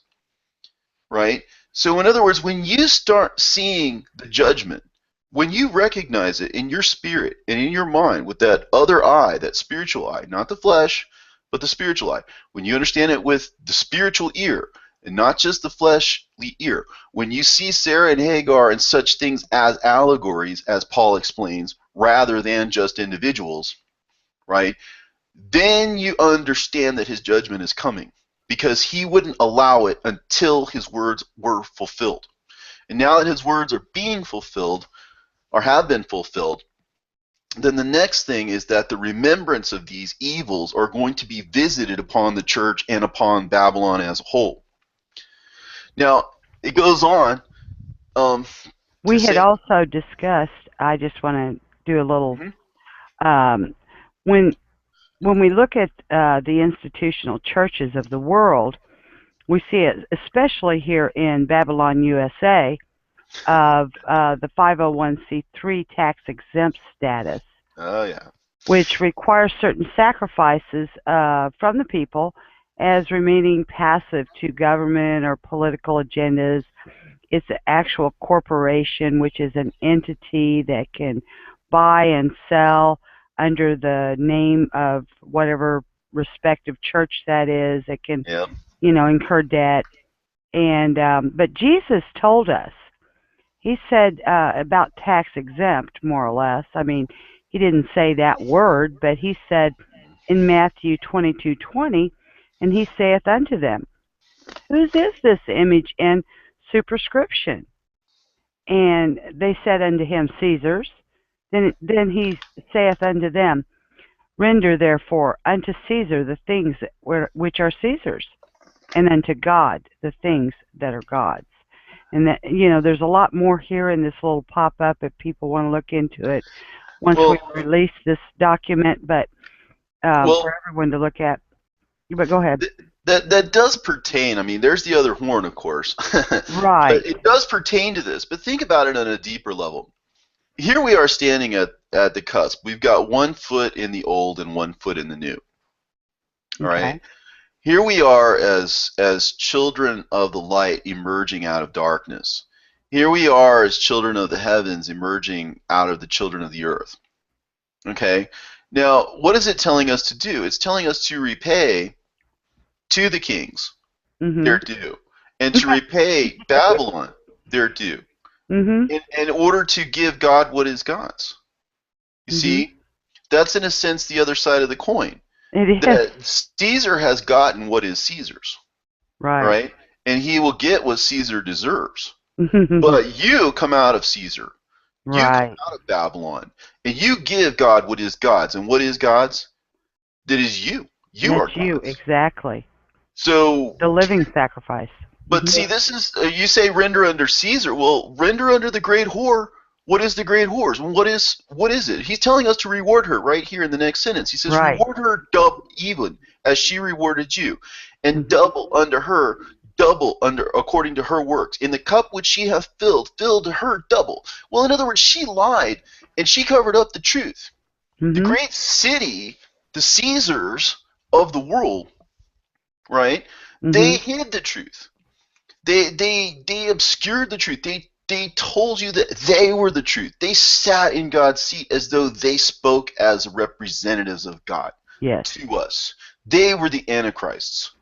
Okay, this whole spirit is one of Antichrist. I am God. I say what is good. I say what is right. It is not his own word that explains itself. It is I who, and this is their attitude Right. towards it.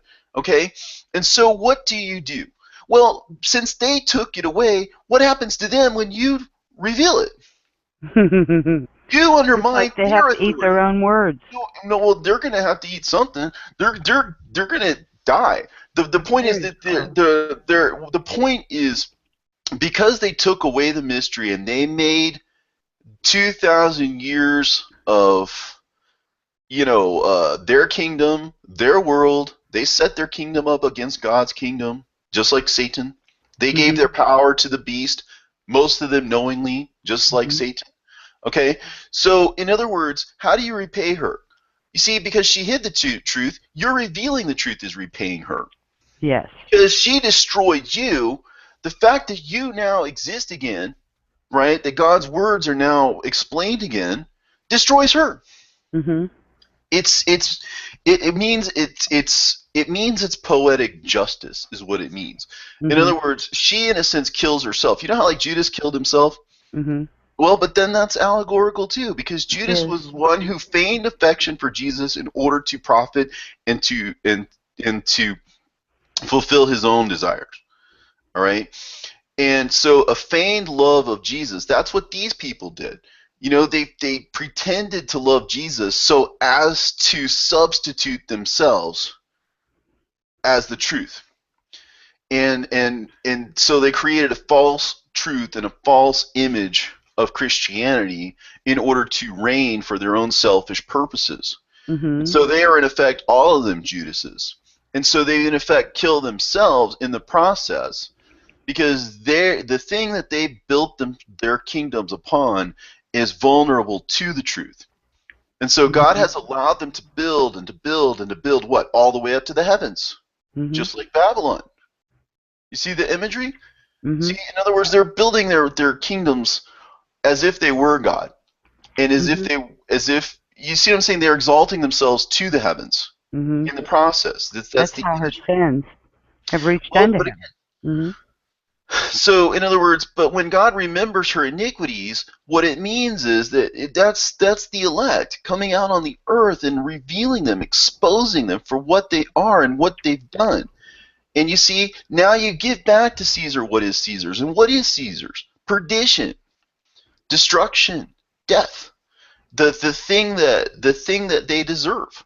And you can provide them with those things. You can be an agent of God's retribution simply by being light and telling the truth and not backing down from it. Right. And you can destroy Babylon. Remember, it says it's fallen, it's fallen. It had fallen before, it will fall again. Exactly. You just have to do your part. And I know that there are going to be people who listen to this and they will just blow it off and they won't do their part. People are just like that. But you know what? You don't have to answer to me. You don't have to answer to Carol. You don't have to answer to any one of your brothers and sisters. The one you're going to answer to is going to judge you based on your actions and your inactions, what you do and what you fail to do. What is within your power and what you do with it, that is who you're going to have to account to. So you have no fear of God. You just go on and you take the side. But he says, do not be a partaker of her sins, so that you'd receive not of her plagues. And if you are going to continue to bolster the church, if you're going to continue to go there and give them your money when they won't listen to you, go and talk to them. Show them the truth. Talk to the parishioners. Let them kick you out maybe. But you go up and you tell them the truth. This has to be a movement. God, this is an imperative. I mean, if you love the world so much that you're going to want to keep it going and keep it going and keep it going, right? God's writing this down. He's going to remember your iniquities too. And he's going to visit those plagues upon you and your house as well. You have to do the right thing. That's what he's calling you to do. If you see this stuff, you are responsible for it. You understand it, you have to make the move. You have to be a voice. The world is full of people who make their voices heard. This cause and that cause. You hear about these people and those people. The people who want to get married in your church and they don't follow God's laws. They're making their voices heard. Right. People out there who kill other people because of their religion and they're championed by their own people. Well, they're making their voices heard. Why won't you make your voice heard? You got to think about that. Why can't you be bold? I mean, especially when you understand that you are aligned with God's purpose when you do that. Right. But if you will hear and you will not listen, remember what Jesus said to the apostles. He said, look, if they will not hear you, you scrape off the dust of your feet against them and say, you know this, that the kingdom has come near to you, right? So as to condemn them. Because this is the attitude that God takes towards those who hear the truth and ignore it. And so, it's not coming from me. But you have to repay them for what they have done. This is God's will. You have to destroy Babylon. This is God's will. Mm-hmm. And so this is no playing around. And look at what she's done. Look at what she's done. Look at verse 7. It says, how much she hath glorified herself. In other words, she killed the saints. She destroyed the truth. She took away God's kingdom and took it for her own and glorified herself. And that is what the church has done. That is what the world has done. Mm-hmm. They have set their throne up against God's throne, right? What have they done? They glorified themselves. Live deliciously. So much sorrow and torment give her. For she saith in her heart, I sit a queen, and I am no widow, and shall see no sorrow. Therefore shall her plagues come in one day, that is the Sabbath, which is right now, the 7th millennium. Mm-hmm. Death and mourning to her, and famine. She shall be utterly burned with fire. The judgment of God is going to come down on her. And it says, for strong is the Lord God who judgeth her. And we are strong through him, because mm-hmm. we had this strong voice that we got from this messenger, this angel, the teaching. And it says, and the kings of the earth who have committed fornication and lived deliciously with her shall bewail her and lament for her when they shall see the smoke of her burning. And then the smoke of her burning is basically this. When they start seeing the people leaving the church in droves, condemning the church mm-hmm. With one voice, and when you see the churches, they either can convert or understand, or else they'll face God's wrath. You are there to speak the truth and to be a light. Right. And if by the truth and if by the light, the walls of Jericho come crashing down, the city of Babylon falls. All these metaphors, they're you go around it the 7 times. That's Jericho. You all blow the trumpet. You scream with one voice. One purpose, and it will fall.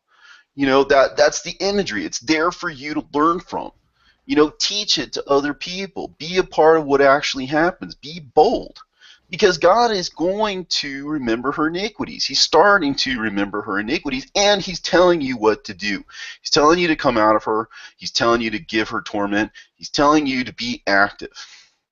Right? Because he is going to destroy her at our hands.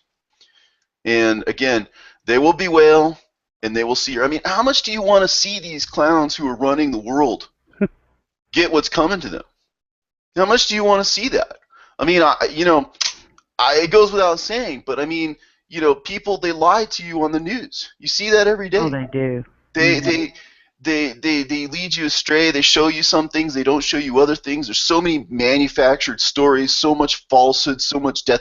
And you really want to see that go on and on and on and on and on when God has given you the power to destroy it?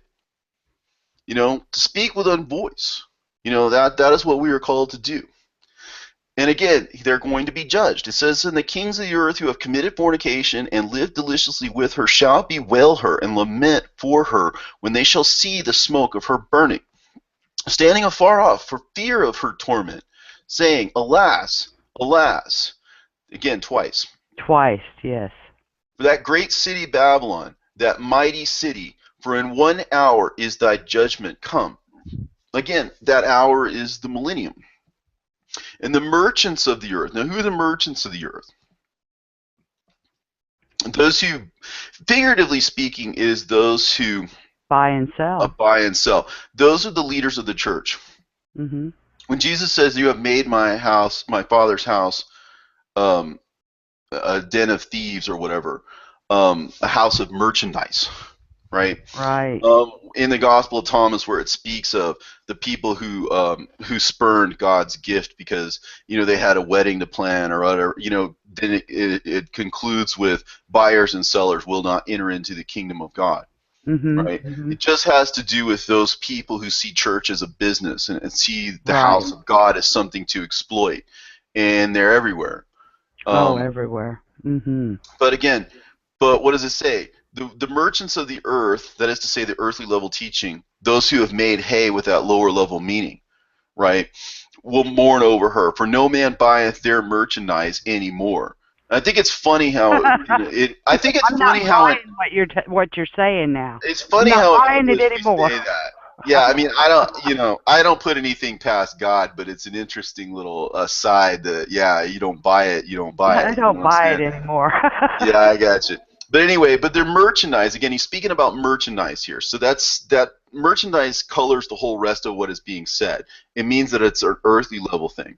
The merchandise of gold, in other words, gold is merchandise instead of God's gold, which is clear and transparent. Well, tried by the fire, but is also clear and transparent. It means that it's something that you can see through. But it's saying, because that's the true gold, the one that's been tried by the fires of this age, which is His word, His truth. Right. This is why the streets are made of gold. Getting ahead of myself, because instead of it being the old traditions and the old ways and the way in which we walk, we now walk in clarity. Our foundation is clear to us. We understand why we're stepping and where we're stepping, and we see things all the way through. Okay, but in contrast to that, you have gold as merchandise, silver as merchandise, precious stones as merchandise, and of pearls. And again, what did we just see? The whore was adorned with gold and pearls and stones and stuff like that. That's the earthly city.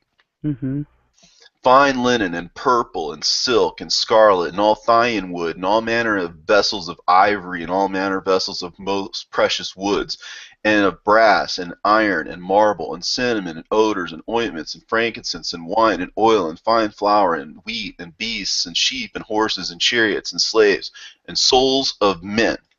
Now, who's in charge of the souls of men? Is not the church? I mean, they're the ones who are supposed to be teaching people to save their souls, to help them to find, themselves in God and God in themselves. All right. All of these words have certain kind of other dimensions, but as merchandise, they really don't. In the context of what is being said, these people only value actual gold and actual silver and actual stones and actual pearls. They don't want pearls of truth. They don't want, it's not metaphorical in this instance, because it was with reference to people who don't see and or accept things on the metaphorical level. Right. It says, but the fruits that thy soul lusted after are departed from thee. This is how you pay them back. They took it to us from fraud. Even James say, look, the wages of our the workers have been held back by fraud. Right? And God has taken note of this, and He's going to repay them by pulling you out of them, because you are the thing that supports them. You are the one who pays them their tithes, and you are the one who participates in their culture, and you value what you're buying what they're selling, in other words. Right? And as long as you are not a consumer of filth, then filth will dry up. And if you are not a consumer of falsehood, then falsehood would dry up. That's right. You have to remove yourself from the system. So you have to hit them where it hurts. All the things that they long for, they use you and exploit you to achieve. And he says, the fruits that thy soul lusted after are departed from thee, and all things which are dainty and goodly are departed from thee, and thou shalt find them no more at all at Babylon's second fall. Right? The merchants of these things, which were made rich by her, shall stand afar off for fear of her torment, weeping and wailing, and saying, Alas, alas, that great city that was clothed in fine linen, purple and scarlet, and decked with gold and precious stones and pearls. Alas, alas again. Yeah, it's twice. Funny how that is. Yeah. For in 1 hour, and this is with reference to the sailors. The sailors being those that are on the sea. These are the churches proper. This is them exclusively. I think. This is shipmaster. Yeah. Because again, the sea is this age and is founded on God's word, which is the sea, as opposed to the land. It says, for 1 hour so great riches has come to naught, and every shipmaster and all the company in ships and sailors, and as many as trade by sea, stood afar off. So this is with reference to the Christian church. Mm-hmm. And so these are the merchants, if you will, of the sea, that is to say, exclusively of the church or of God's people. Right. And they cried when they saw the smoke of her burning, saying, What city is like unto this great city? And they cast dust on their heads and cried, weeping and wailing, saying, Alas, alas, that great city wherein were made rich all that had ships in the sea by reason of her costliness. And again, the ships in the sea, these are the various churches. And the reason of her costliness is this. It costs money to run a church. It costs money to have buildings. It costs money to have staff. It has to do. Well, it's a business. Well, it does. It's buying and selling, basically, right? It's a corporation. But again, for in 1 hour she is made desolate. Rejoice over her, thou heaven, and ye holy apostles and prophets. Again, he's brought in the holy apostles and prophets here to underscore the fact that this is the religious institution in and of itself. So again, because why? Because those who dwelled in the heavens and on the heavenly level, meaning were killed by the church, Yes. were killed by Babylon, were murdered. And the holy apostles, they had their words destroyed and undermined. And pretty much all of the holy apostles, with the exception of John, perhaps, were also martyred. And the prophets too. And God is going to avenge them on her. So, in other words, vengeance is coming. And, that's because all of his words have been fulfilled. And now, he is visiting their sins upon the institution.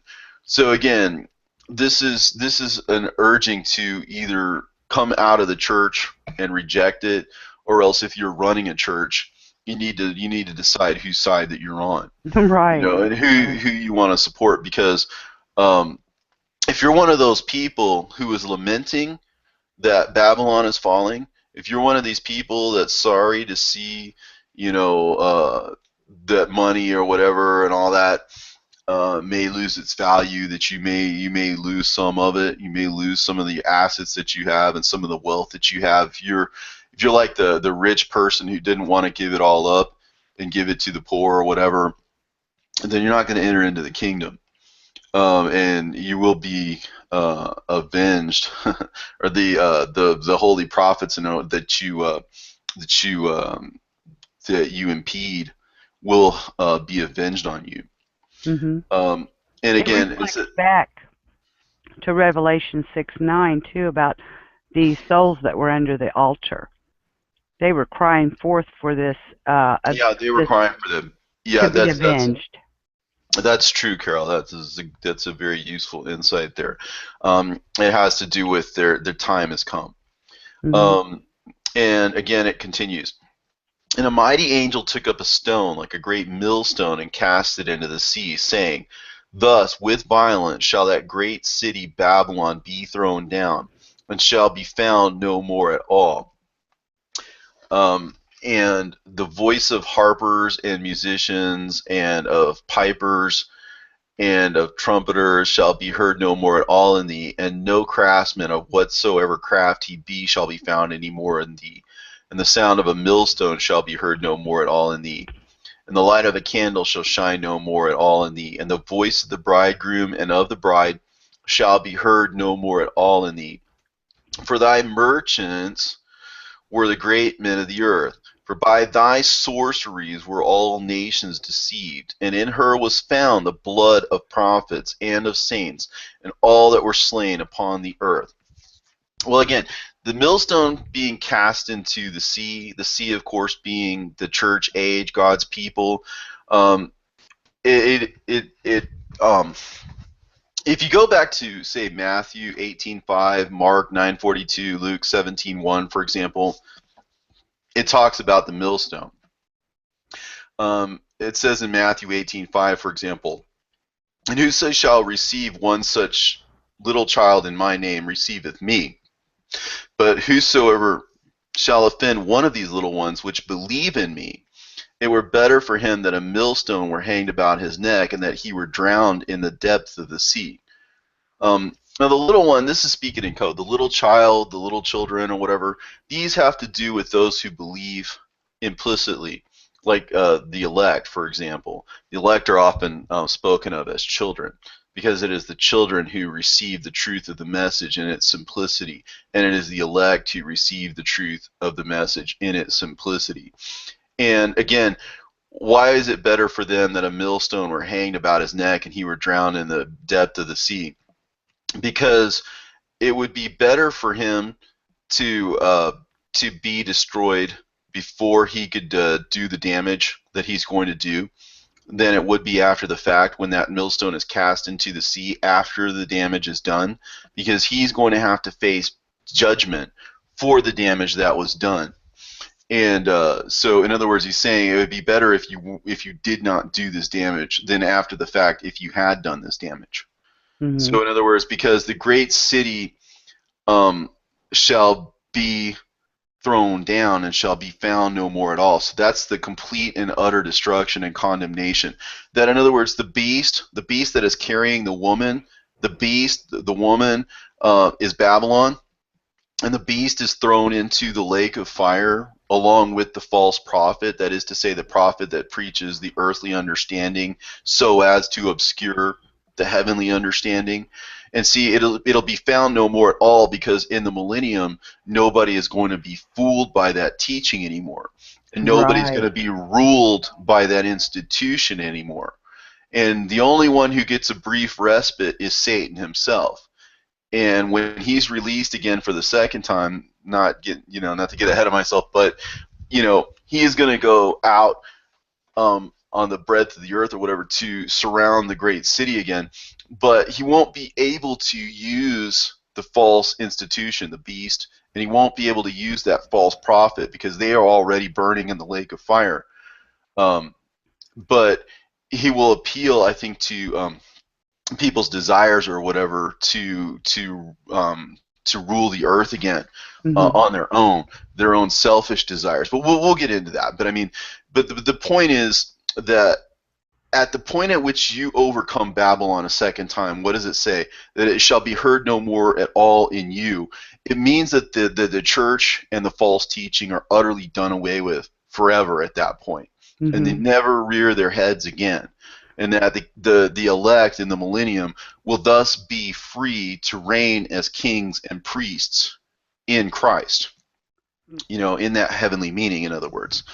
And this is again, also foretold in Jeremiah 25:10. Moreover, I will take from them the voice of mirth, the voice of gladness, the voice of the bridegroom, and the voice of the bride, the sound of the millstones, and the light of the candle. I just found all of those little things, highlighted right there in Jeremiah. That is an excellent insight. Again, the light of the candle. Yeah, there's definitely a connection there with that. But they won't be happy. That's for sure.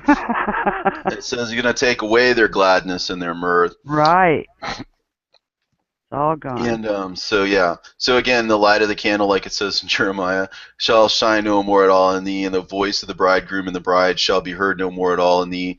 And that thy merchants were the great men of the earth. For by thy sorceries were all nations deceived, and in her was found the blood of the prophets and of saints and of all that were slain upon the earth, or obscured by this earthly meaning. And again, you read throughout here sorceries and of whatever craft or whatever. The sorceries have to do with the poisonous drugs or the poisonous teachings, the deceptions of witchcraft, right? And that comes up again, I think, a little bit later in Revelation 2, where it talks about sorceries. But sorceries, I think the word there, did you look that one up? I didn't look that one up. The word there is pharmakeia in one instance, and in this instance, is it the same word? But in any case, this has to do with the witchcraft.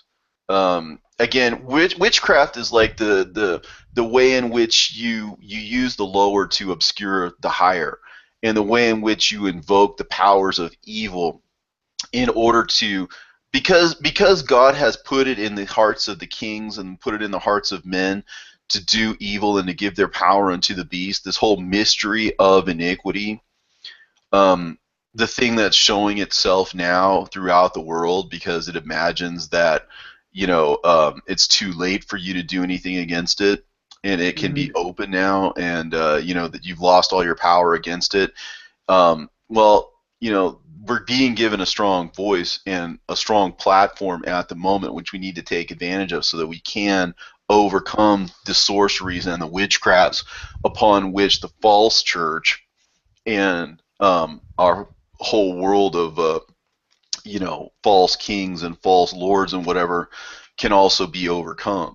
It's time for us to turn the tables on them, to let the cat out of the bag, so to speak, and to light up the earth with the heavenly light. And so, that's basically kind of how it ends here in this section.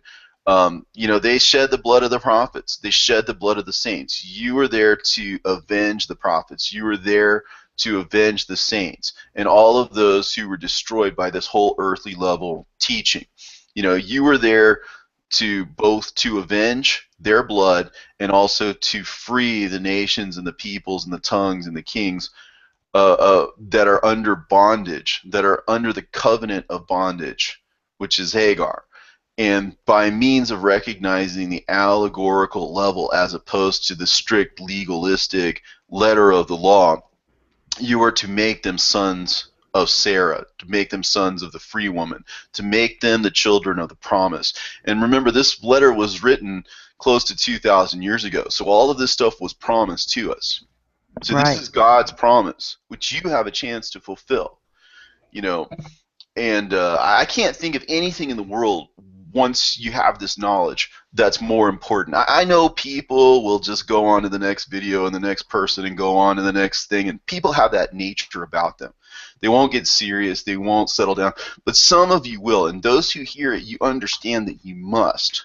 You have to stand up against it, because he's going to tread Satan under our feet. He's going to empower us to do it. And we are going to be his agents of change in this world. And so take the earthly understanding and light it up. Take that strong voice, take that strong position. Realize that when God gives you the sword, he expects you to fight. When he gives you the eyes, he expects you to see. When he gives you the ears, he expects you to hear. And now that he's given us a mouth and a platform, he expects us to speak. That we are to put on the whole armor of God and to fight like Christian soldiers with the tools of the Spirit, with the weapons of the Spirit.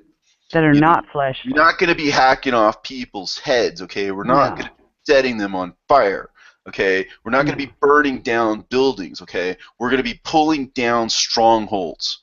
And our enemy is all who stand against God and all who stand behind a falsehood and a lie, because God is telling us that they are vulnerable.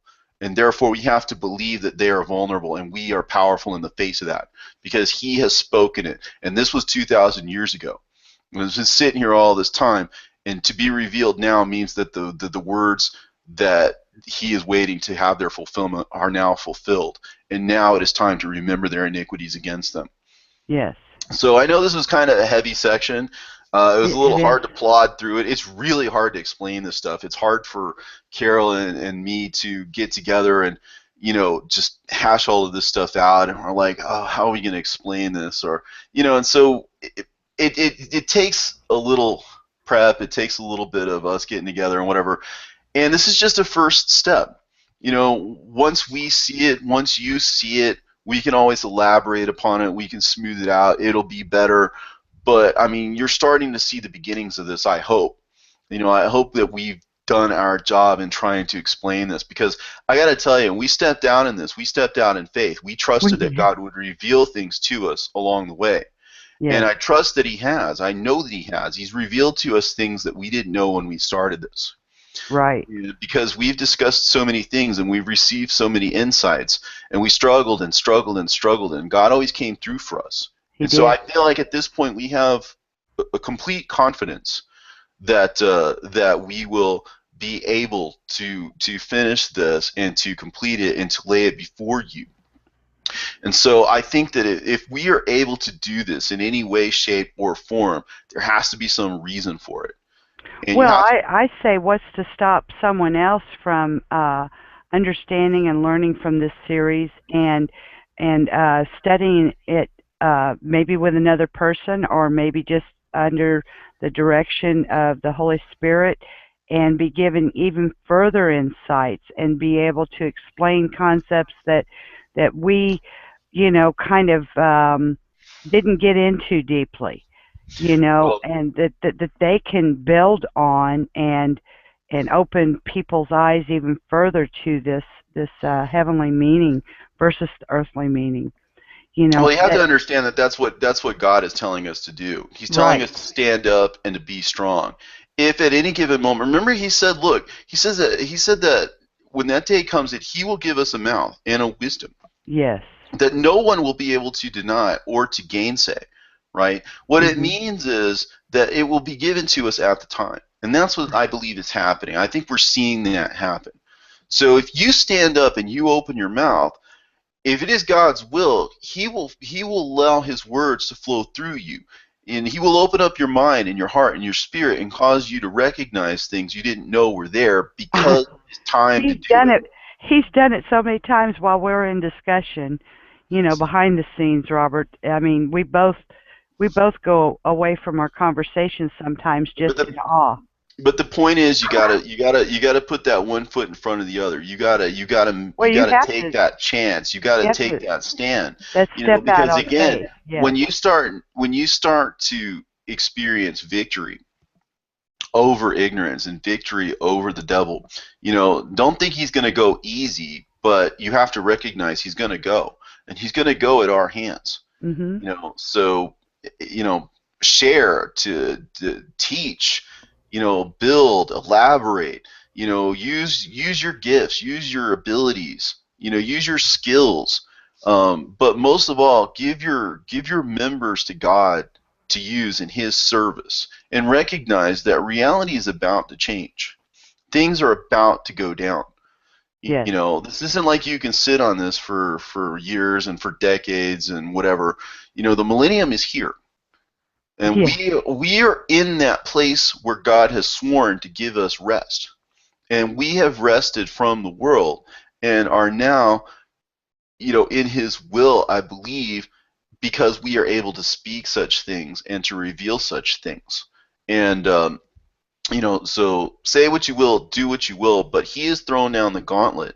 He said to come out of her, to not be partakers of her sins. If you recognize the sins of the church, if you recognize the sins of the world, then God is going to hold you accountable. Right. I can't emphasize or underscore that enough, because you're going to receive of her plagues. When she goes down, you're going to go down with it. You have to decide whose side you're on. You're either for him or you're against him. And that's the way he looks at it.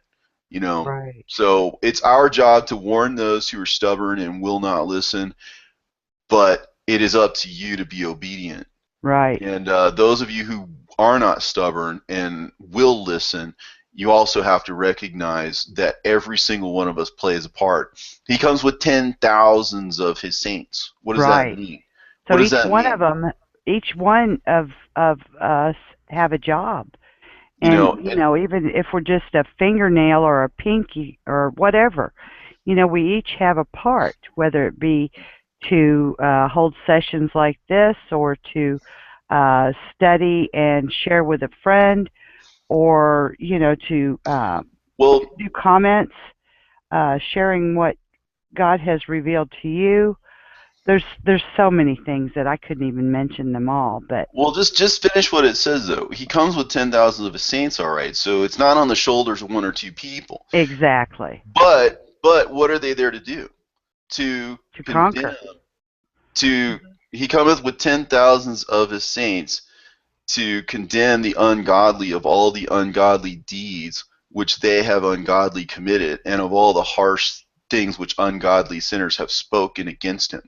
Right. See, that lines up with this whole section right here. That's Jude borrowing from the book of Enoch, which he considered to be scripture, which he considered to be prophecy, which he considered to be ancient. By his own words, you can determine that that was his opinion, and that is in the Bible. That is in your scriptures. He's telling us that he, along with the clouds, he along with the saints, is going to conquer the world by means of the sword of his word. And that's what this book is about. So I don't want to beat it to death. I think that's probably enough for this particular session. But I mean, it's a serious deal. You know, you can't. If you understand what's being said, you understand what's going down. Enough said. Right. Well, we welcome your comments, but ask that you confine your comments to the video subject matter, you know, as much as possible. And this is to benefit all the viewers. Now, should you have any concerns of a private or doctrinal nature that's really not applicable to this series, please message one or both of us privately. You can do this by going to our respective channels and click the About tab, ABOUT tab. Then click the Message tab and fill in your message and send it. Brother Robert and I encourage you to share these videos as you are led by the Holy Spirit. This is the Resurrected Word radio show, where we believe that man does not live on bread alone, but on every word that proceeds from the mouth of God. God bless you all, and thanks for watching, commenting, rating, sharing, and subscribing. Thank you, Carol. Thank you too, Robert.